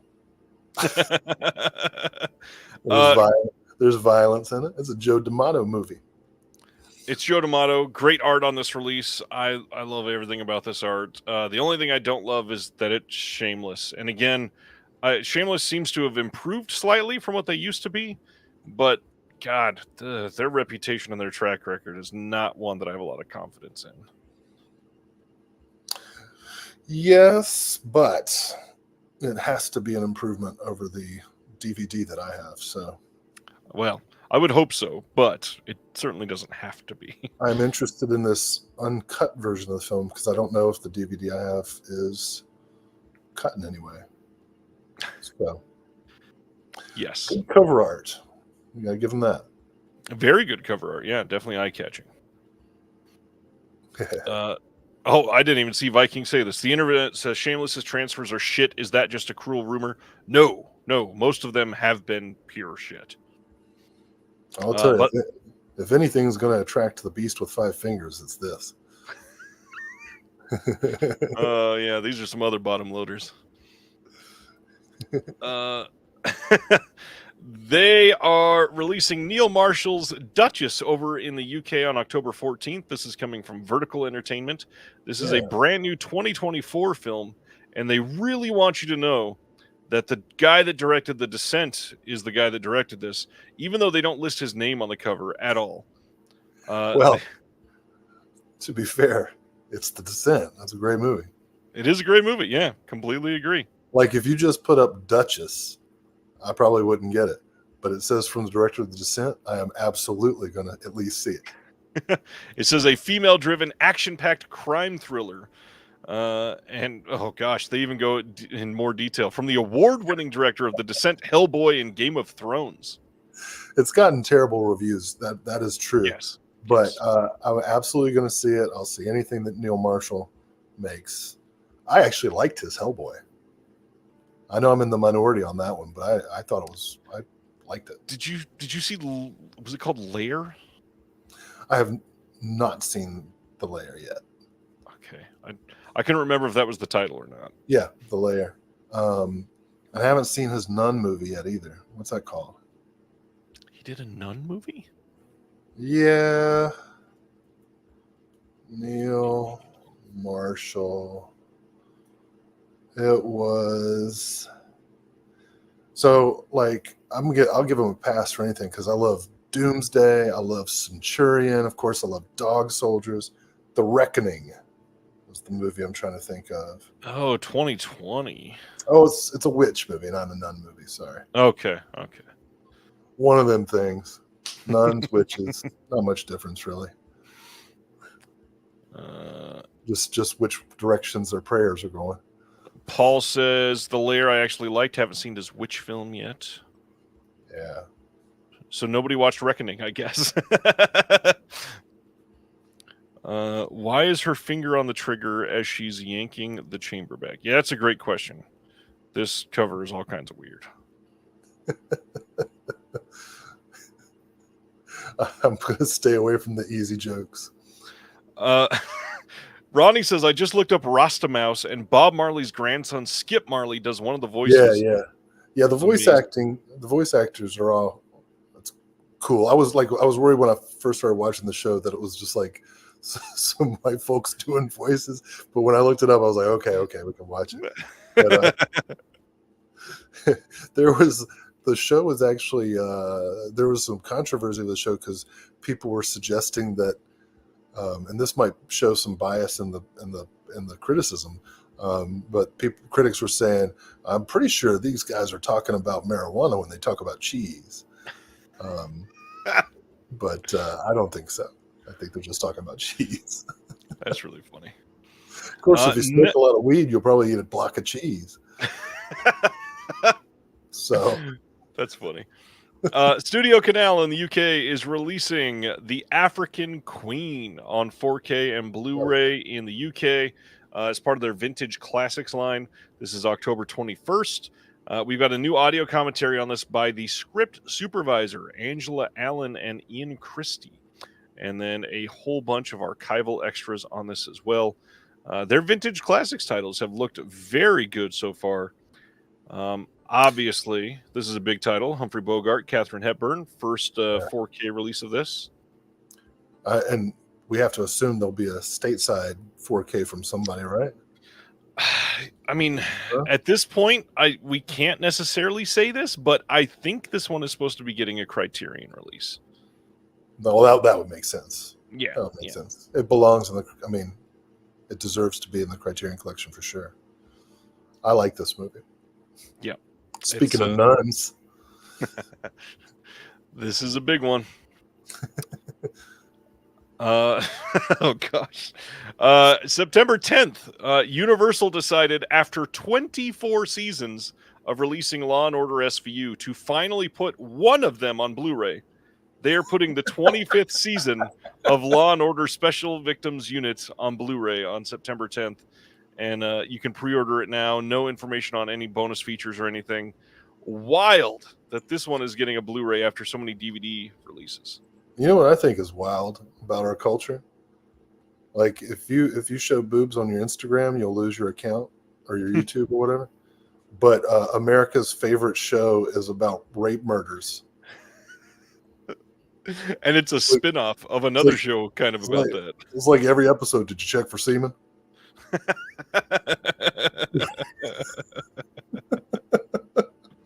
This is what we love. It's true. So true. Oh, God. If they announced a complete series of Law and Order SVU, you know how many discs that would have to be? There are so many episodes on that. Patty Boy, thanks for the donation. Has anybody seen Strange Darling? We've gotten a lot of great reviews for that in the Discord. Anybody else seen Strange Darling? Let him know in the chat there. I've heard it's great. Really want to see it. Love me some Kyle Gallner. Next up, Doctor Who, the first of two Doctor Who announcements this week. October 22nd, they are doing a slim box release of Doctor Who Complete Series 1 through 4. This is the ones from 2005 to 2010 with Eccleston and David Tennant. And these are the same discs that they released in the big box. This is just these ones by themselves if you did not have it. Yes, SVU is still on the air, Ronnie. Going strong. Still looking for semen.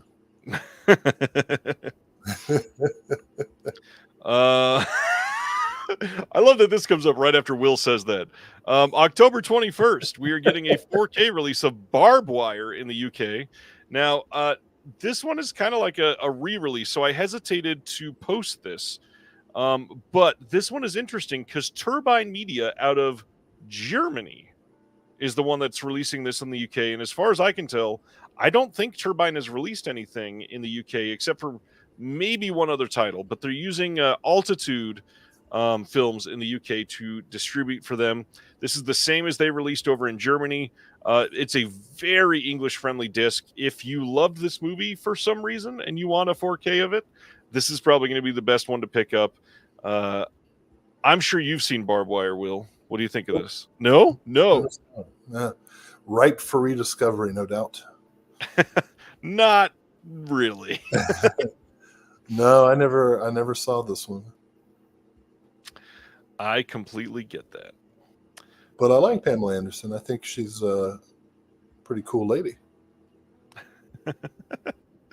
Craig says, I hope for them, all 6 horny guys that went to see this back in the day, that they all buy the disc. What is next? The newest... How appropriate. The newest podcast to join the Someone's Favorite Productions podcast network is One Track Mind with Ryan Luis Rodriguez. Every single episode of One Track Mind, Ryan has a guest on, and they discuss an audio commentary. It is like a discussion about a commentary, which is a really great idea for a show that loves physical media. So I'm hoping that everybody here will go subscribe to One Track Mind. Ryan is a great person, and this show is fun. I was able to go on here and do After Hours last year. I'm about to Man, record another episode with him in a couple months, and I cannot wait to discuss. talk about niche. I was not familiar with this. Well, now they can do the Unknown Man of Shandagor. That they can. Yeah, this is a really great show. I hope people check it out. Ryan, like I said, Ryan's fantastic. Have they done Nail Gun Massacre yet? Not yet, but maybe the two of us can go on there and discuss our own commentary. He, as far as I'm aware, has not had anybody on to discuss a commentary that they did. Oh no. I would want it to be strangers tearing us apart.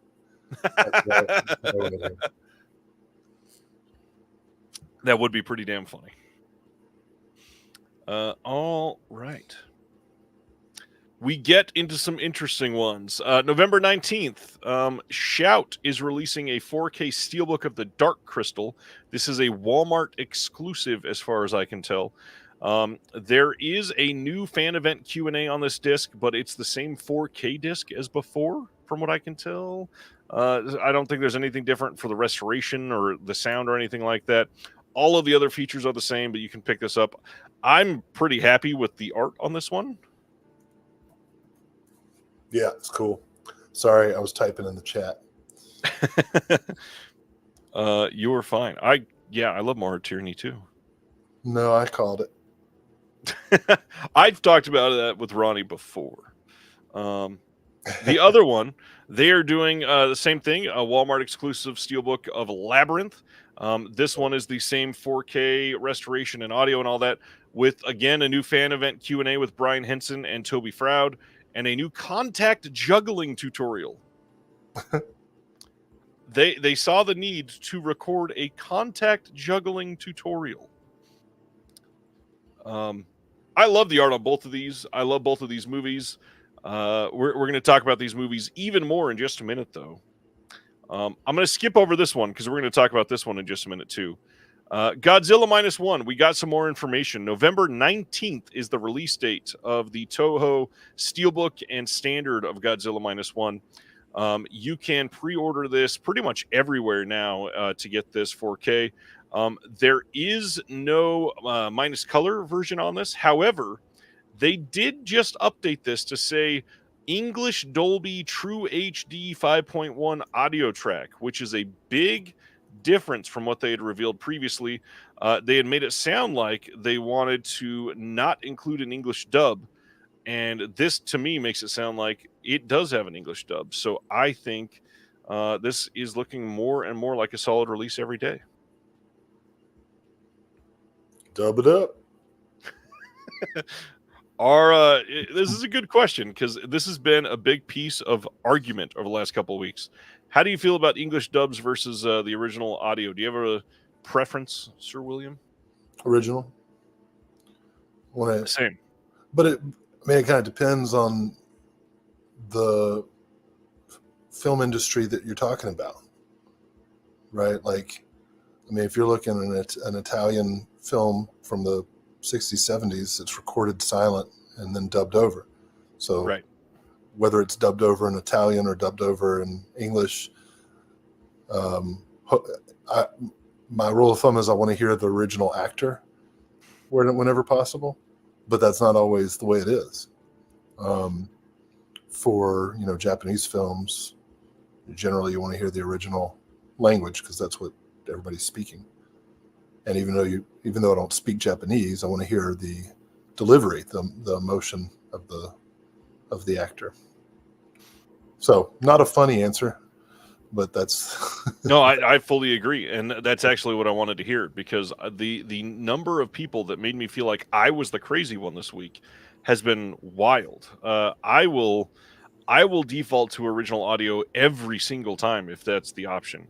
The only time I could ever see me wanting a dub is some of the really old like kung fu ones that got comedy dubs, but even then I'd rather watch the original audio before the comedy dub.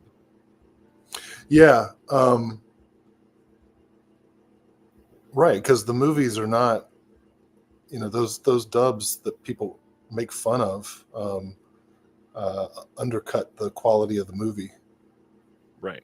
which generally isn't funny. I agree. Yeah. Plus, decades of punk rock, heavy metal, and hip hop have driven me to put subtitles on, even when they're speaking English. So Same. it's like what I'm going to hear is some gibberish anyway. That's hilarious. October 29th, Universal is releasing Dee Dee, the Sean Wang film that just released this year. It is a coming-of-age film that has gotten pretty rave reviews. Not been able to see this, but I've heard it is magnificent. And, need to see it. I got to say one more thing about subtitles versus dub, because Ragnar666 says trying to watch a movie, not read it. Legitimate. All right. I hear that all the time. People who have trouble reading quickly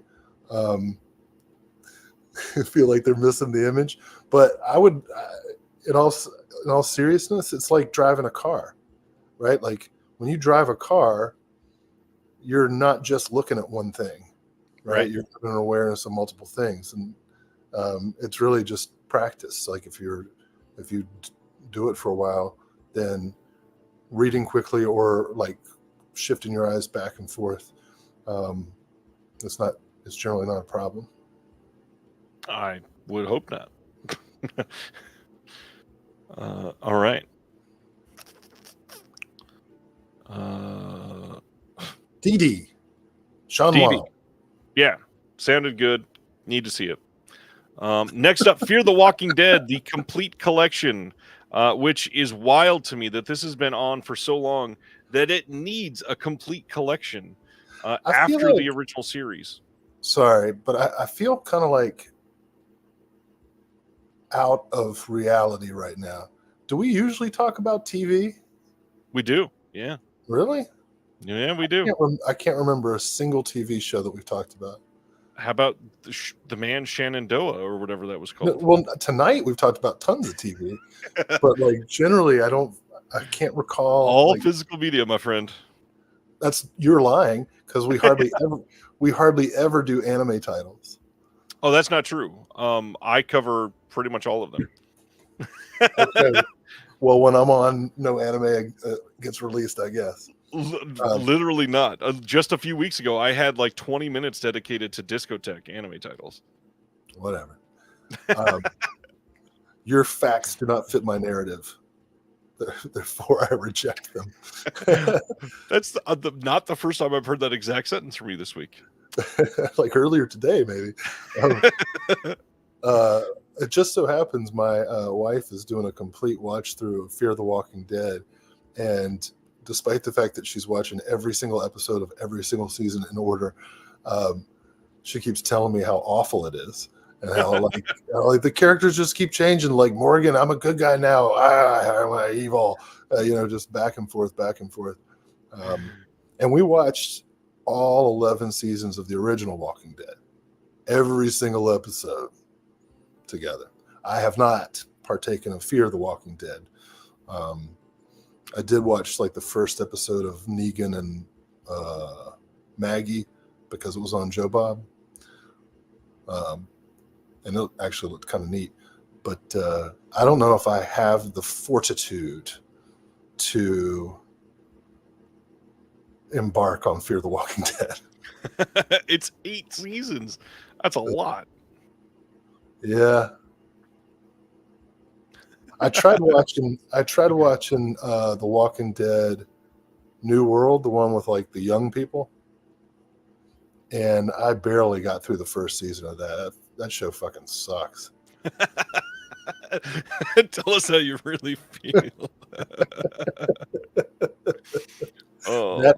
That show is nobody's favorite Walking Dead. Even the people who are on it are like, yeah, I don't know about this one. That's funny. All right. Going to our next one. Okay, we got a massive fuck ton of Shout titles today. Like, this is a huge month for them. But also, they announced them oddly. They normally announce them on Mondays, and I think it's because it was a holiday this week that they kind of messed up their own timeline. So the first one is Dragon: The Bruce Lee Story is getting a 4K release on November 26th. This has a new 4K transfer, and it's going to have Dolby Vision. None of the extras are new on this. It's simply a 4K upgrade. Good doc. Huh? Good that this is coming out. Glad that we got this. Yep. Then Rush from 2013 is getting a Shout Select 4K on November 19th. This is the Chris Hemsworth title. I've never seen this one, but I have been told it's probably going to look really good in 4K. New intro by Ron Howard on this. Everything else is archival. The alternate title is Thor Ascot. It's a good title. Yeah, I've not seen this one, but looks good in 4K, I'm sure. And then, you know what? I've never been able to care about race cars. I can't argue with that. I don't get it. I don't get it. I don't know. I don't know the appeal. Yeah. Into discussion. That's it. Next is Luca Guadagnino's Bones and All coming on 4K on November 5th from Shout. This is going to be a Scream Factory title with no new extras, no slipcover, and just not having a slipcover made so many people pissed off. I guess it's not Bones and All. Bones and most. It's bare bones.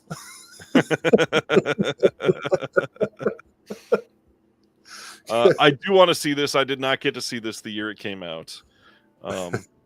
Yeah. That's the one about the cannibal teenagers? Yep. Mark Rylance is supposedly amazing in this. Right. It's like Twilight, but cannibals? Yeah.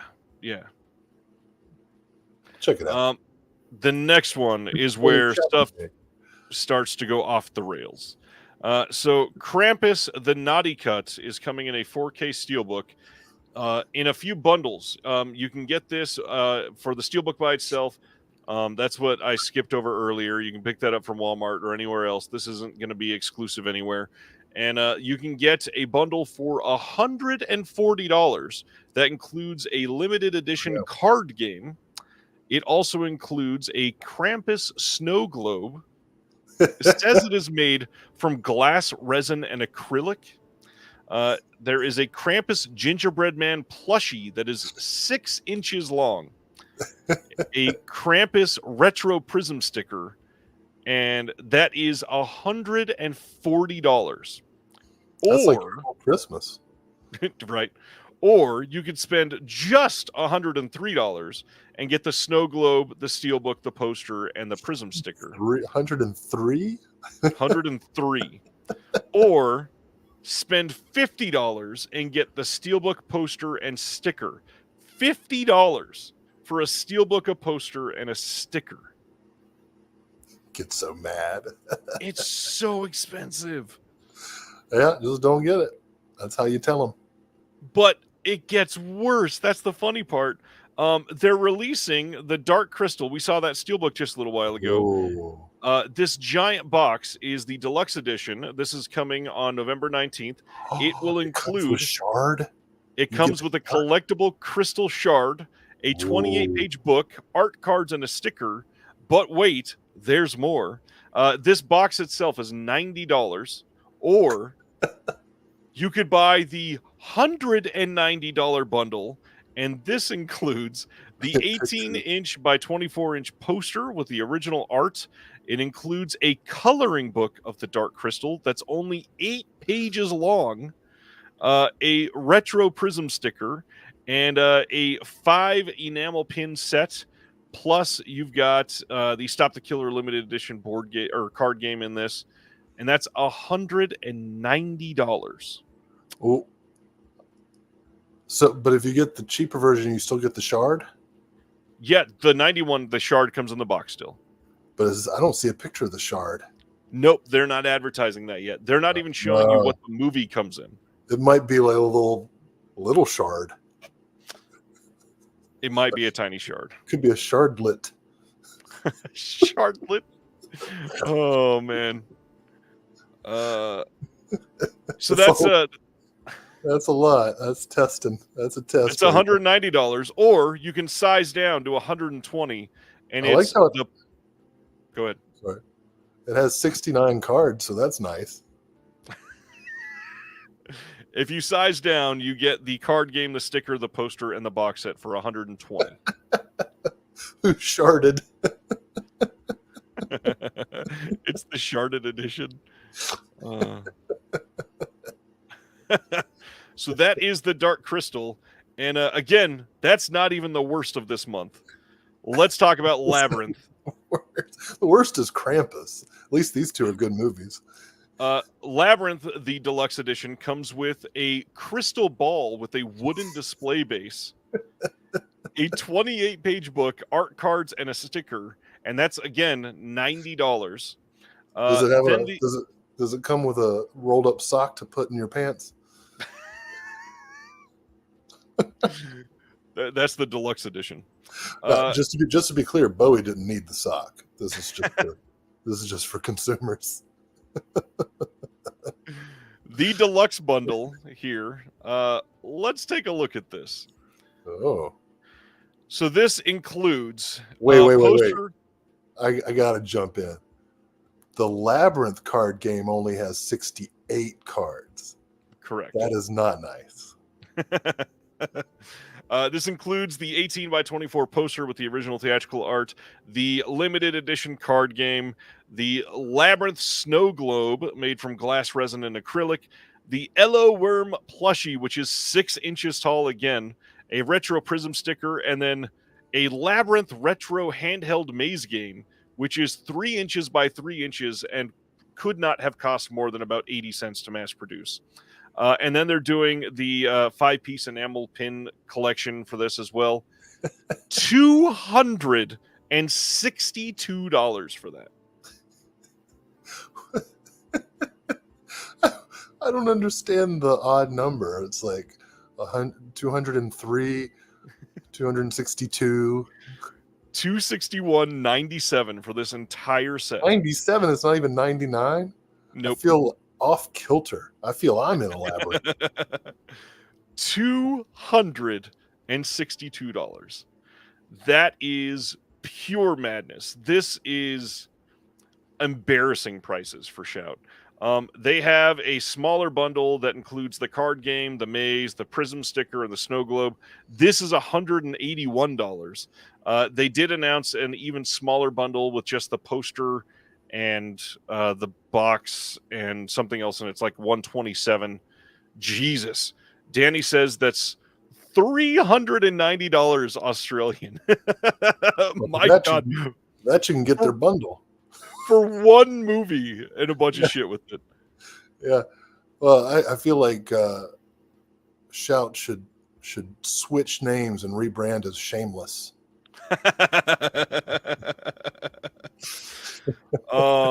Yeah, this is insanity. I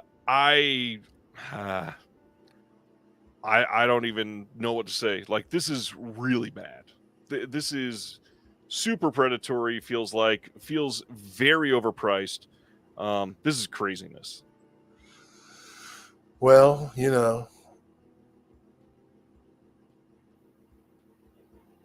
I think that this might be for like the same people who have enough money to like fly to Wales and see Oasis before they break up by the 4th tour stop, or like went to see like the Aha acoustic reunion. Right? You know those videos of like middle-aged women crying? Those are the people who go by such a specific pull. You know what I'm talking about. Look them up. Yeah. Oh man, That was a lot. All right. Let's go, because that's not even all from Shout. We've still got more. They are releasing Hush from 2016 on 4K. This is Mike Flanagan's Hush that was on Netflix for forever, and it disappeared last year because their license ran out. And here it is on physical media for the first time. And this is getting a 4-disc release. Disc 1 is the 4K of the original version, brand new restoration, new commentary with Mike Flanagan, his wife Kate Siegel, and actors Samantha Sloan, John Gallagher Jr., and Michael Trucco. Disc 2 is a 4K disc of the brand new Shush cut. This is a black and white version that has been moved around. They took some of the score out, so they changed some things about it. This is supervised and approved by Flanagan himself. New commentary with Flanagan and Siegel, and there's a new audio mix on this. Disc 3 is the original version and the Shush cut on Blu-ray. You've got all those audio commentaries we just talked about. And then Disc 4 is where they have all the special features. You've got a new feature-length picture-in-picture video commentary, which is really cool. New interview with Samantha Sloan, new interviews with Kate Siegel, John Gallagher, Michael Trucco, Mike Flanagan, the producer Trevor Macy, the composers, the Newton Brothers, and then the DP James Neist. There's a lot on this. I'm really glad this is getting a release, and I love this movie. I don't know nothing about it except when this came up, I started hearing a song playing in my head going hush, hush. And I was like, oh, it's Paula Abdul with Keanu Reeves. But her song's not hush, hush. It's rush, rush, like the Chris Hemsworth movie. Like we just passed. I feel like there's something cosmic, mystical going on with me right now. Will's getting to that faded point. If Yeah, that's man, not enough, I'm drinking water, dude. if that's not enough Hush for you, they're also doing a bundle with a second slipcover and second poster. And if you really want, you can shell out and get one autographed by Mike Flanagan. He signed one of the 2 posters.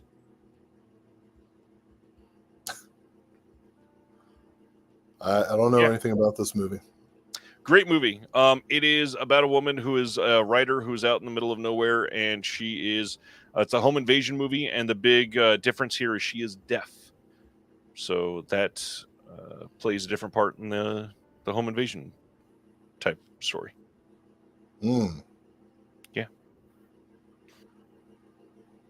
Yeah, I can see how that would be a problem. Viking says, Aha and Oasis fans are the ones buying Scream Factory's overpriced, full of crap you don't ever needed or will needed sets. Now we know. I don't know. I'm probably mixing generations. Then they announced an Escape from New York 4K Steelbook. It looks like they are in the process of giving all of the John Carpenter 4K titles a Steelbook. I believe after this, we only have one more to go that they've released. Well, and I guess technically we never got a 4K Steelbook at the Thing, but I don't know that they will be able to get the rights back for that one. So we shall see. Kind of odd art on this one. I mean, I love this movie, but the art looks like Return of the Living Dead. Yeah. That's like trioxin on the streets. This is a weird take on Escape from New York. Well, but maybe the more exciting stuff for a lot of genre fans. November 26th, they are giving us the Stephen Chow collection. This is a box set. You can get a this is a shoutfactory.com exclusive limited edition of 2,500 units. You can pre-order this and get a poster of the new cover art. This will have on it Look Out Officer, Justice My Foot, The Mad Monk, and Out of the Dark. You've got a new feature-length documentary on the first disc with a whole bunch of interviews, new commentary with James Mudge, new optional English subs on this, new commentary by James Mudge on the second disc, and new subs on there, new commentary with James Mudge on the third, new commentary with Frankie Balboa, and then a new interview with Daniel O'Brien on the fourth disc, and another new commentary with James Mudge. Lots of stuff on this. Stephen Chow titles are not getting released all that often, so I'm glad that we are getting something. Yeah, that's a no-brainer. And thank you, KB. until Tuesday was hush hush. Thank you. KB loves movies. Save the day. Are you a Stephen Chow person there, Will? I don't know what that means. So probably not. I'm not super well versed. Like, I haven't seen a whole lot of Stephen Chow's movies, and that's one of the reasons I'm attracted to this collection. So I'm not a Stephen Chow person. I just haven't gotten enough education. Like I've seen Shaolin Soccer and Kung Fu Hustle, and that actually might be it. So That's obviously, what most people have seen. Yeah. yeah, obviously I need to fill some gaps by going south and getting the Stephen Chow collection. Ragnar was mentioning how I said that Shout Factory is predatory and brought up predatory Vinegar Syndrome just had a $750 paywall for a poster. Oh? Yeah, full agree. We tore them up last week, so go watch that episode. Wow. Then Getting finally spicy, disconnected. Finally, from Shout Factory is the Golden Harvest Volume 1. This is Supernatural Shockers, and they've got the Cat 3 logo on the front here, and I believe all but one of these are Cat 3 films. This is going to be able to have a poster if you order from the Shout website. This is what we had leaked a couple months ago by Frank Chang, that there is a company doing 2 Golden Harvest sets. This is the first, and the second one is coming soon from Shout, and he did reveal today that it's more action and kung fu focused than this one. So be prepared for that. He said he did a bunch of commentaries for the second one. Yeah. Is this the one that was discussed in a text thread the other evening? No, this was just revealed today. Right. That's what I mean. Well, now I'm confused what you're asking. I recall having a text conversation with a member of the audience and you. Oh, no, that was something different, I believe. That's something different? Yep. Very well. This is going to include Sex and Zen, Erotic Ghost Story 2, Erotic Ghost Story 3, Dr. Vampire, and Robotrix. And there are... What?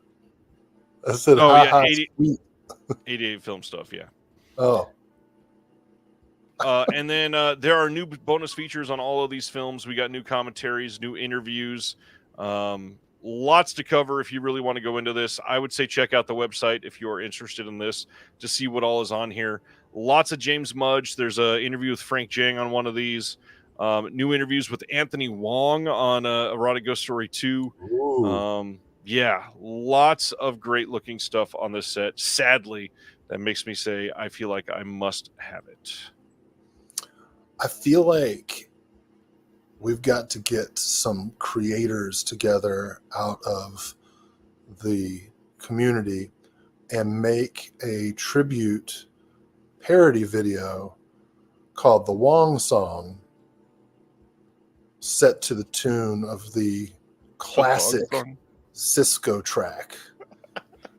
I feel like that would be a really good video. I feel like Erica would love to write that. Yeah, maybe we could pitch that as an Easter egg to one of the boutiques who's putting out a Wong movie. Do the Wong. I mean, I am wearing an Air 44444 shirt as you come up with the idea. So hey. Yeah. All right. Well, I've thrown it out there. I'm looking for collaborators. Alex Krieger, yes, this is what they were teasing when they mentioned Golden Harvest in the last couple weeks. This is the first of 2. Oh, God, I thought that was it for Shout. Born on the 4th of July is coming as a 4K release from Shout Select. This is going to have some extras, maybe. It says extras in progress, announced later. Born on the 4th of July, pretty good movie, actually. How do you feel about this one? Have you seen this one? Yeah. Good. I like Oliver Stone. Tom Cruise really puts in some effort. Yeah, one of his better performances. I would say. I also think, like, if you have to pick a holiday to be born on, that'd be a good birthday, honestly. Right? Like, the party's already happening, the food's already happening. You're not having to double up on presents. You get fireworks. Yeah. Yeah, that would be a good holiday to be born on. Although, in this case, the movie is not saying that. For those who haven't seen it, it's not suggesting. This is not a comedy. Wait, you mean that cover art is not a laugh riot? No, this guy's really mad about the war. All right. Amazingly enough, we are down to only 2 more announcements. We've got a 4K and Blu-ray release of Circus of Horrors from 1960. Yes, well. This is coming from Kino Lorber on October 29th. We have no new features on this. And again, this is just an SDR master. You got a couple of good features on it. I mean, yes, but they're not new, like I said. I'm talking about the boobs. I know, they're not new. She's rather old at this point. Well, thanks for ruining it. You didn't have to explain it. Anyways, let's just skirt right past it and talk about Doctor Who, The Complete Jodie Whittaker Years. This is coming on November 5th on Blu-ray from BBC, and you can pre-order that now. Mm-hmm. You know what's funny? That disc, that set that I just showed, it was 1, 2, 3, 4, 5, 6, 7, 8, 9, 10, 12 disc set. $40 for pre-order right now, and Labyrinth has a $262 bundle. Are you saying that there are 1, 2, 3, 4, 5, 6, 7, 8, 9, 10, 11, 12 discs? Yes, now I am. Wow. Yes.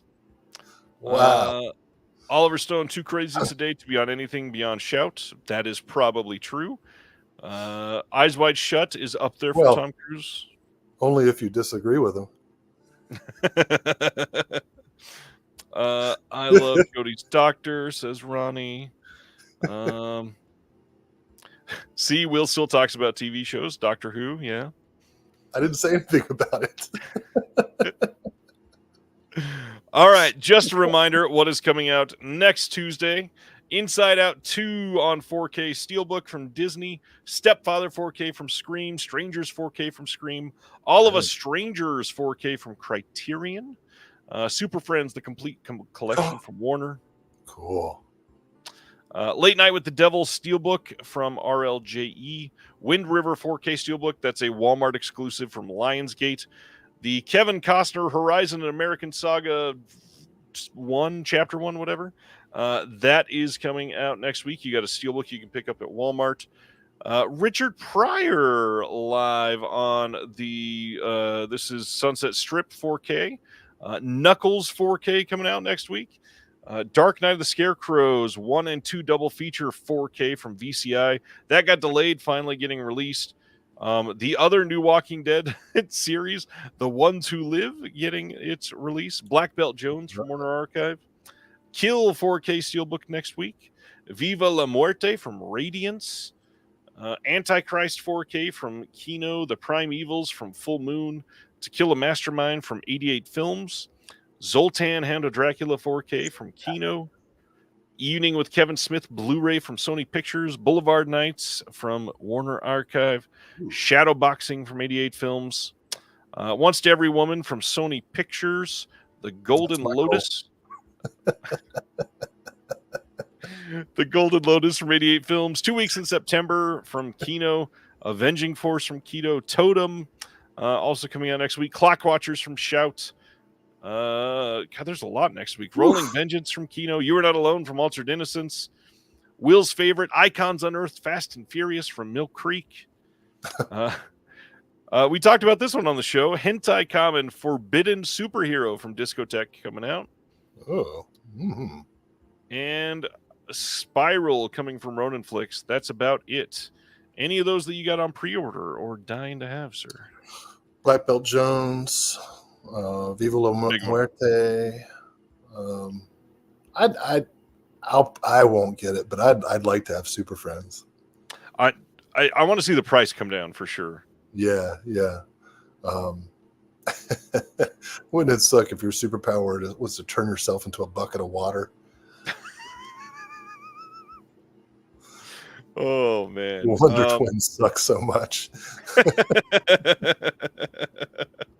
Oh gosh. Thanks to Patty Boy, another donation. Curious about your thoughts on the Bike Riders' favorite movie of the year so far. Great performances, great soundtrack, great story. Have not seen it yet, but I've heard good things. Very curious to see Austin Butler's performance in it, and I've liked Jeff Nichols' stuff so far. I feel like you and I talked about Jeff Nichols. Do you like his stuff? Did you ever see Take Shelter? That feels like a Will movie, no? I've not seen a single Jeff Nichols movie, and I do not say that with pride.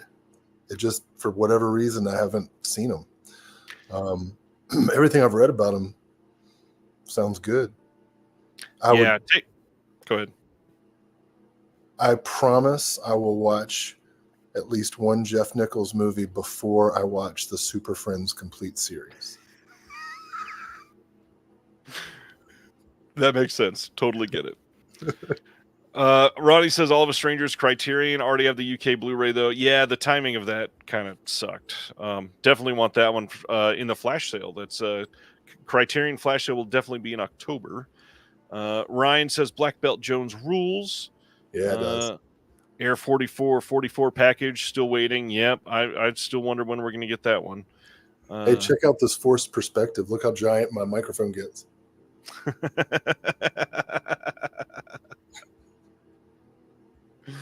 Oh man, that's hilarious. I'm Peter Jackson, y'all. Cinema Jimbo watched Adela's Not Had Supper Yet tonight. Great, hilarious film. Looks great. High Crimes, was it last week? Have it in the mail. And actually, I think it's next week, or the week after next week. I think it's shipping early to everybody. Let's see. Got Severin order in. Not a huge Severin fan. Like The Fourth Victim. Beast and Heat, not so much. The Beast and Heat disc, you really want it for the documentary that's on there. Oh, Beast and Heat. Oh my God. Ronnie wants to see the Bike Riders for Jodie Comer. She's amazing. No, who's that?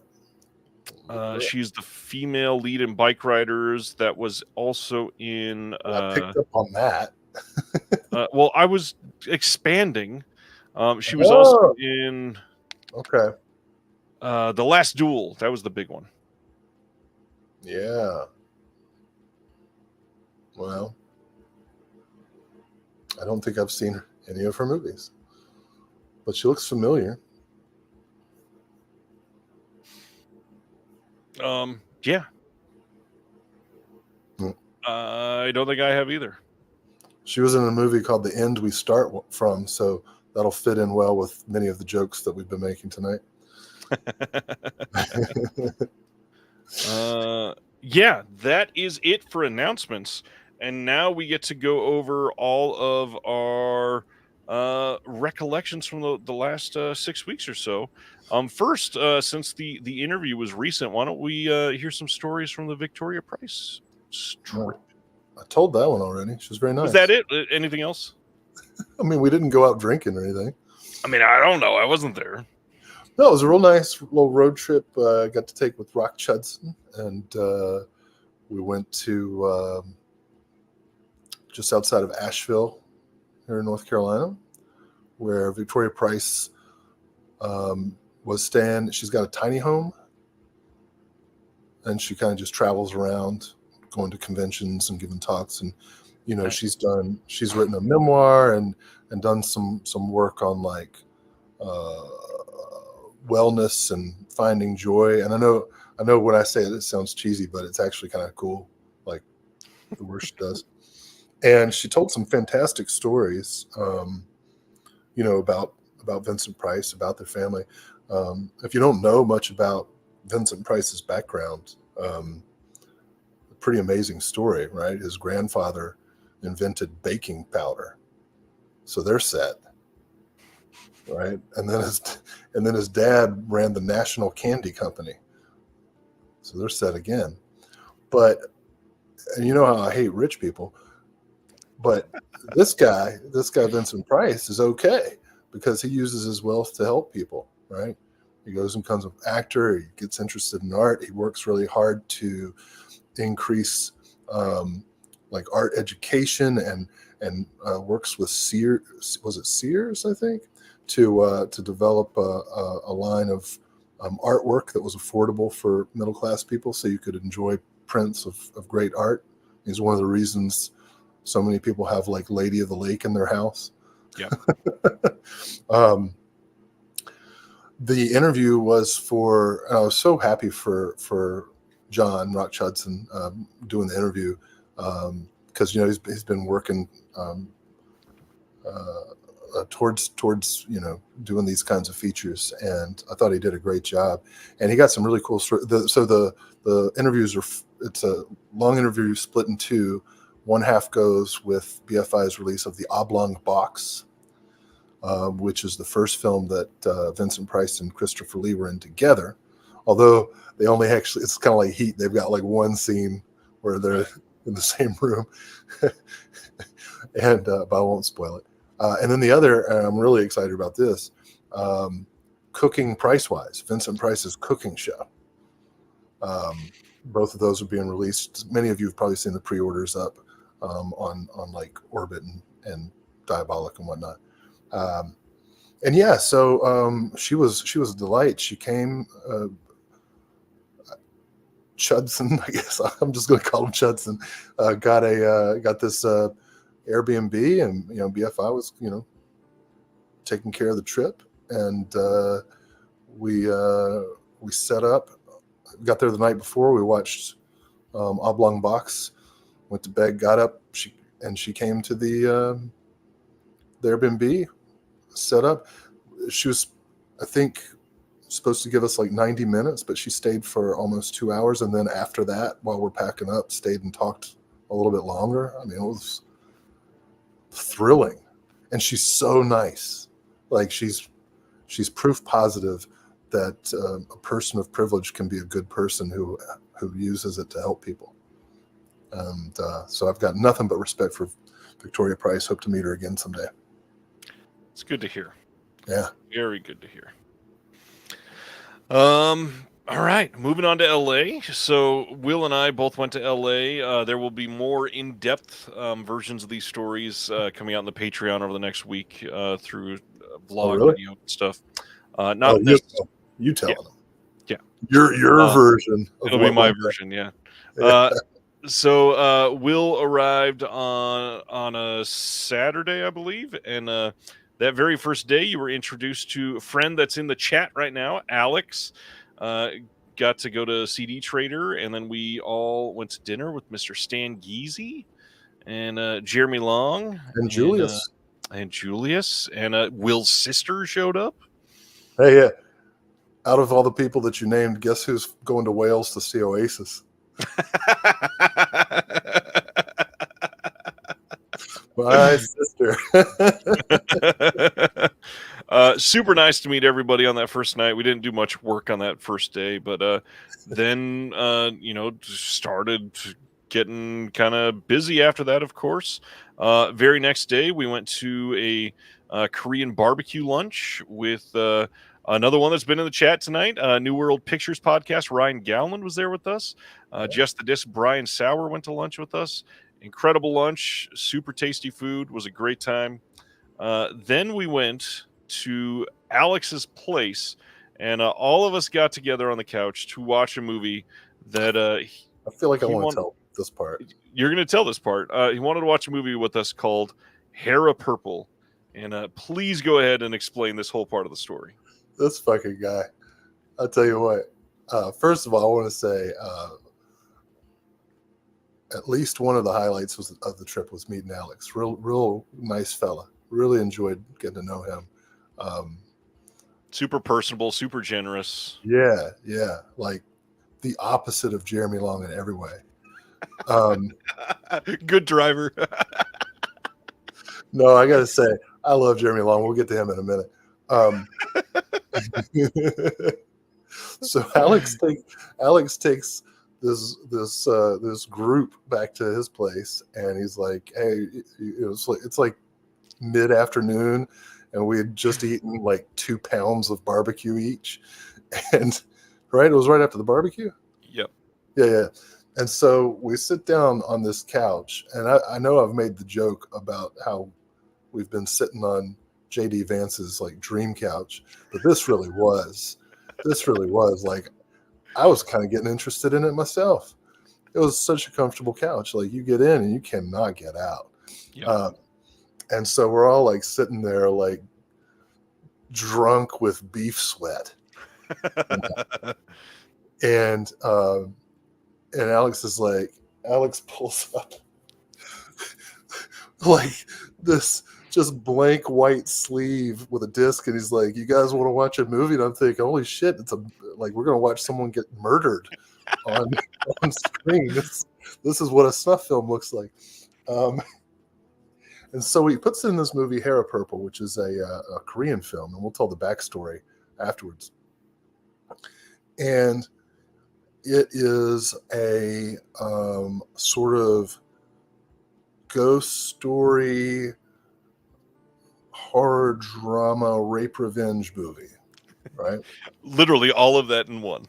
And these 8 guys lounging on a couch proceed to watch the most erotic movie I think I can remember seeing. Just wall to wall sex scenes. There's so much going south, so much fishing. Just intercourse every second. But it's also a police procedural, paranormal, psychological investigation mystery, right? About this woman who can like project a demon goddess through her dreams to murder men who have wronged her after coupling with them in incredibly inventive ways. Multiple rim jobs.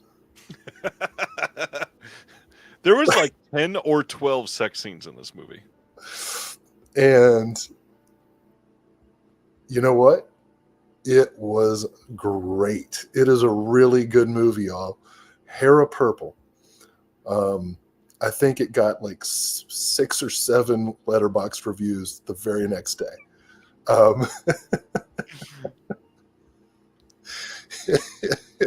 It was amazing. And then would you like to share some of the backstory that Alex regaled us with? We'll go over this in a minute because we got to experience the backstory in person as well. Oh, okay. You decide how to tell it. Yeah.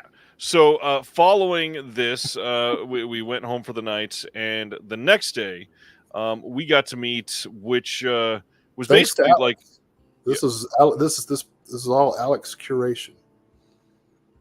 Oh wait, are you veering off into another story? We are. Yeah, we're going to talk about the Chicken Man in just a minute. The next day, we got to meet somebody that was literally the nexus for the entire trip for us to go to LA. And that was, we got to meet Laurent from Wicked Vision, and also known as the Vegan Satanist. He was a part of the Shelf Shock Rewind Awards over this last year that we did the second annual one. And it was amazing. We got to go to lunch with him at the most stereotypical tourist place with terrible food. It was awful. It was terrible. God awful. We went to Johnny Rockets on Hollywood Boulevard with Laurent Omanzik from Germany. The food was exceeded in its awfulness only by the atmosphere. Yeah, it was pretty bad. But meeting Laurent was great, and it was such a treat to be able to meet somebody that we had known from Germany and spoken with virtually so many times. Handsome man. Yeah. I literally got to pick him up and cradle him for a couple pictures. That'll be in the Patreon video that's going up. What a discomforting sentence you just said. It was perfect though.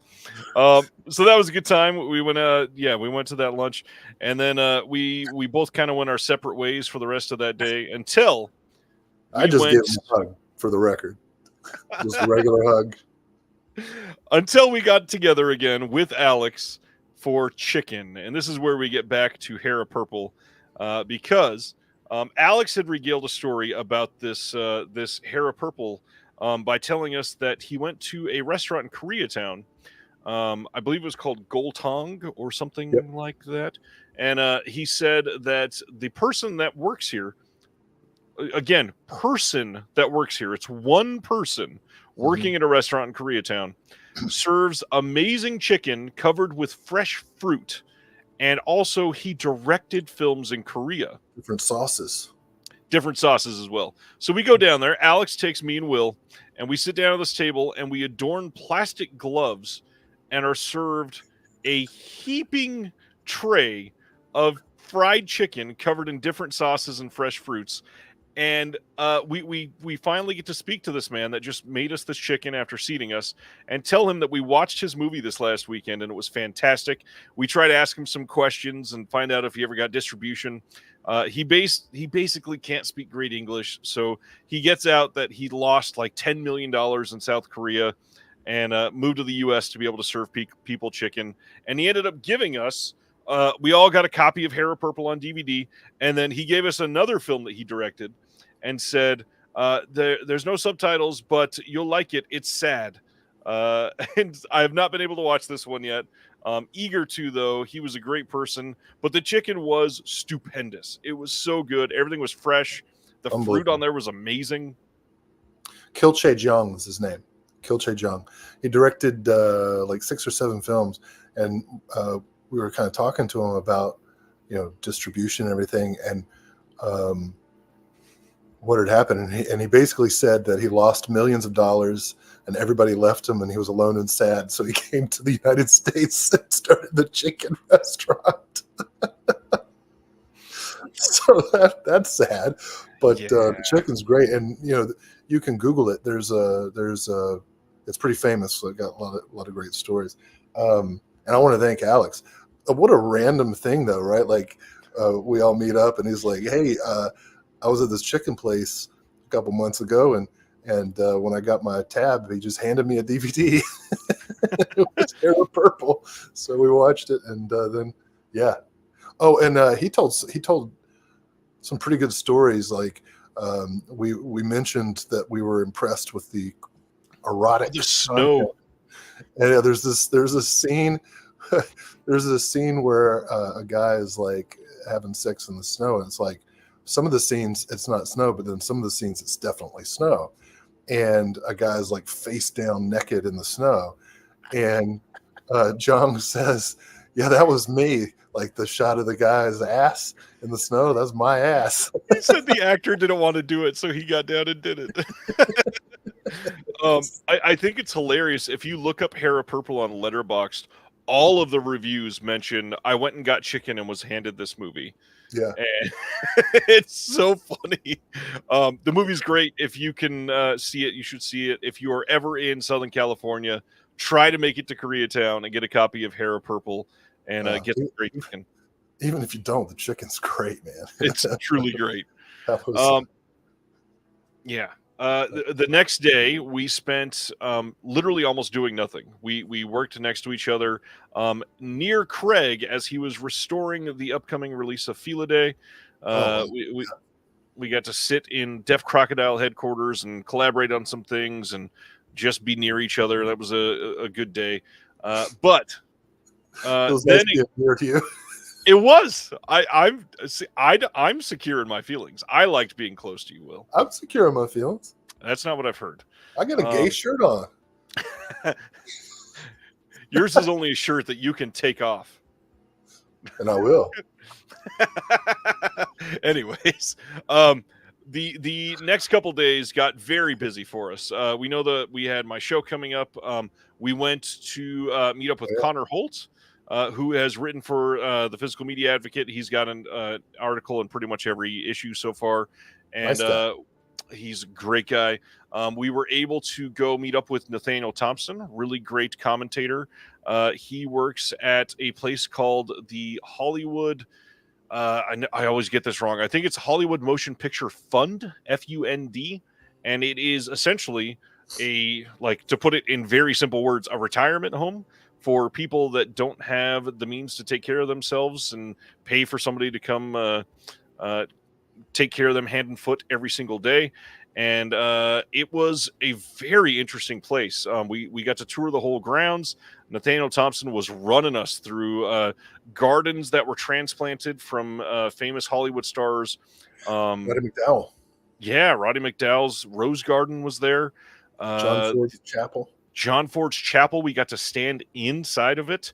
They literally moved the chapel from his estate to this place. Rue Go ahead. McClanahan's Braziers. We got to see the piano that The Wizard of Oz was composed on. Yeah. The brand new film that just came out this year, Thelma. There is like a electric scooter chase scene happened on the grounds here, and we were able to walk through where that was filmed. But even just to be able to spend some time with Nathaniel was great. He's such an interesting, generous, warm person. Anthony asked if we saw the cane from Citizen Kane. No, it was ruined by one of the other citizens. Then that night was the big show. We had like we saw the Shard. We saw who sharded. There was a big disconnected, reconnected that night with everybody in Jeremy's tiny apartment after he showed everybody all of his movies and did the grand tour for everybody. I gotta tell you, Jeremy Long, such a nice guy, such a kind guy, so giving, can really take a joke, which is good because he can't write one. Man, Jeremy would be pissed if he would ever watch this, but he won't. Then one of the highlights of our trip, I think, we were able to go to the Severin headquarters and got to meet Big Dave and Andrew Furtado and see them. Did you call him Big Dave? That's what everybody calls him. Yeah. Really? I've never heard that. You also never heard me talk about TV shows or anime either. So I called him Mr. Gregory. I heard you say Gregoria once. That was weird. Gregoria. Well, anyway, we got to go through the Severin cellar. We got to sit in the movie theater seats in David Gregory's office and chat about some things. And it was such an honor to be able to hang out there. Yeah, really, really nice time. I felt like opera looked fine. And I wanted to reassure them it would be okay, but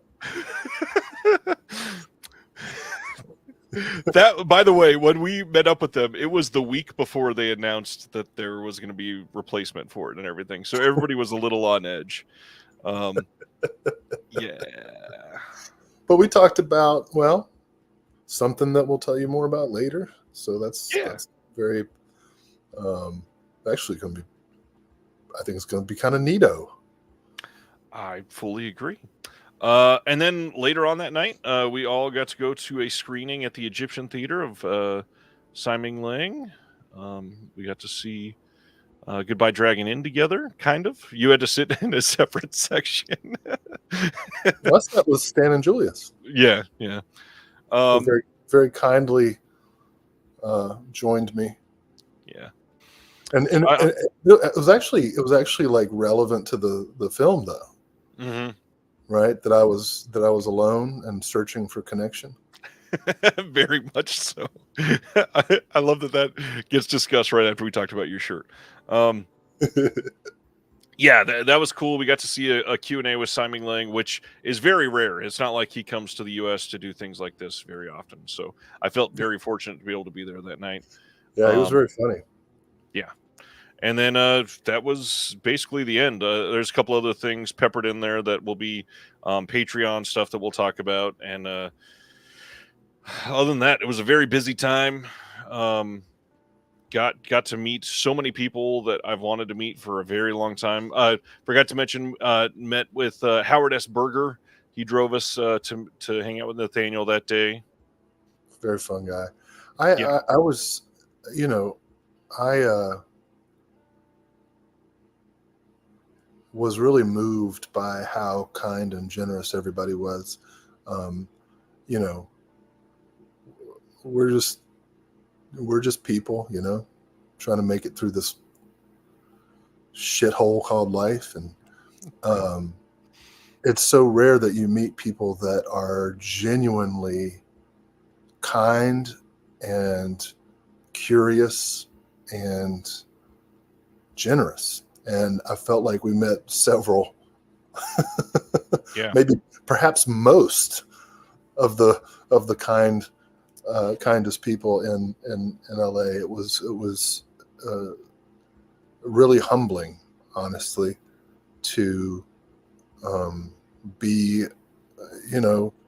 chauffeured around and invited into, people's homes and given space and sharing time, going to various restaurants. Holy cow, Craig took us to this wonderful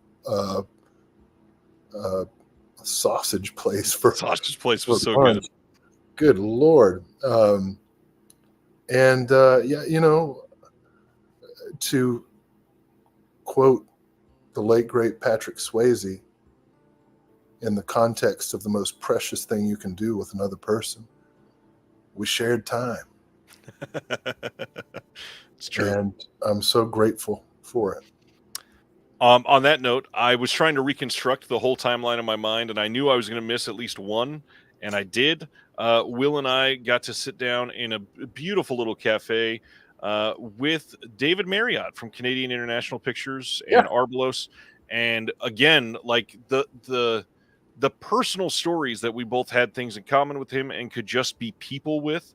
It was such a great part of that trip, and to be able to see him and just be people, and listen to some of the things that he struggles with, and how hard it is to keep some of these smaller labels moving. It was inspiring in a way, and also just empathizing with the guy.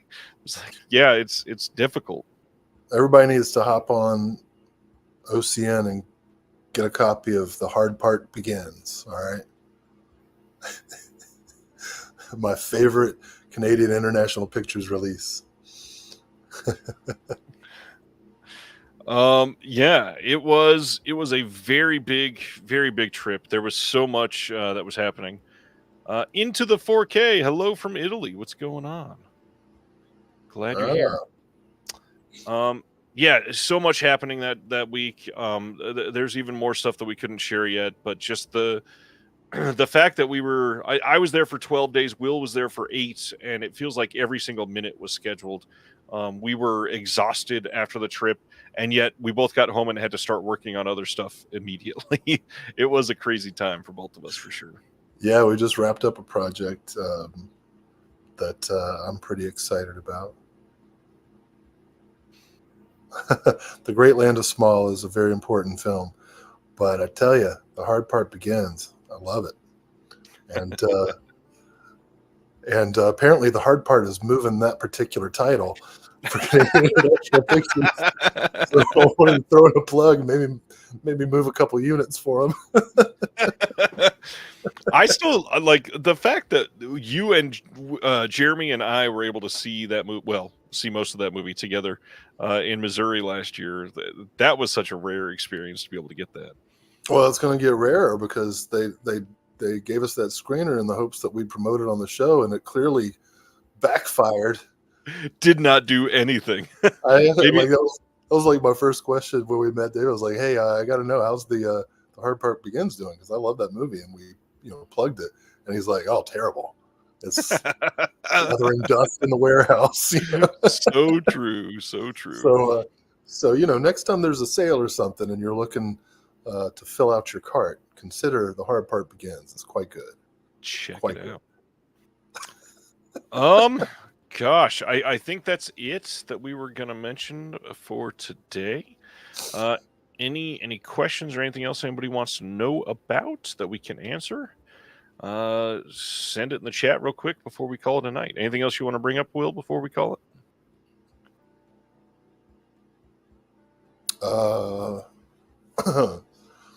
I'm not sure what I'm allowed to say. You got your little Patreon exclusives. I mean, I didn't mention anything from the whole first week, so a lot of those will be listed. Oh, right. All the stuff you do without me. Couch wants to know, did we hit any other LA theaters? Did you go anywhere else, or was the Egyptian the only screening? Egyptian was the only screening. We were going to go to the screening of Cuckoo at the at USC. At USC, but the theater turned out to be beneath my standards. Well, and it was literally triple overbooked. Yeah. Which really pissed Jeremy off. Yeah. I did, though. I got to go see a screening at the Los Feliz 3, and then we went to we went to Universal City Walk for a movie one night, and we also went to Craig, you're in the chat. Where did we go to see the movie that first night? I don't remember what theater that was at. It was Culver City, I think. Culver City AMC.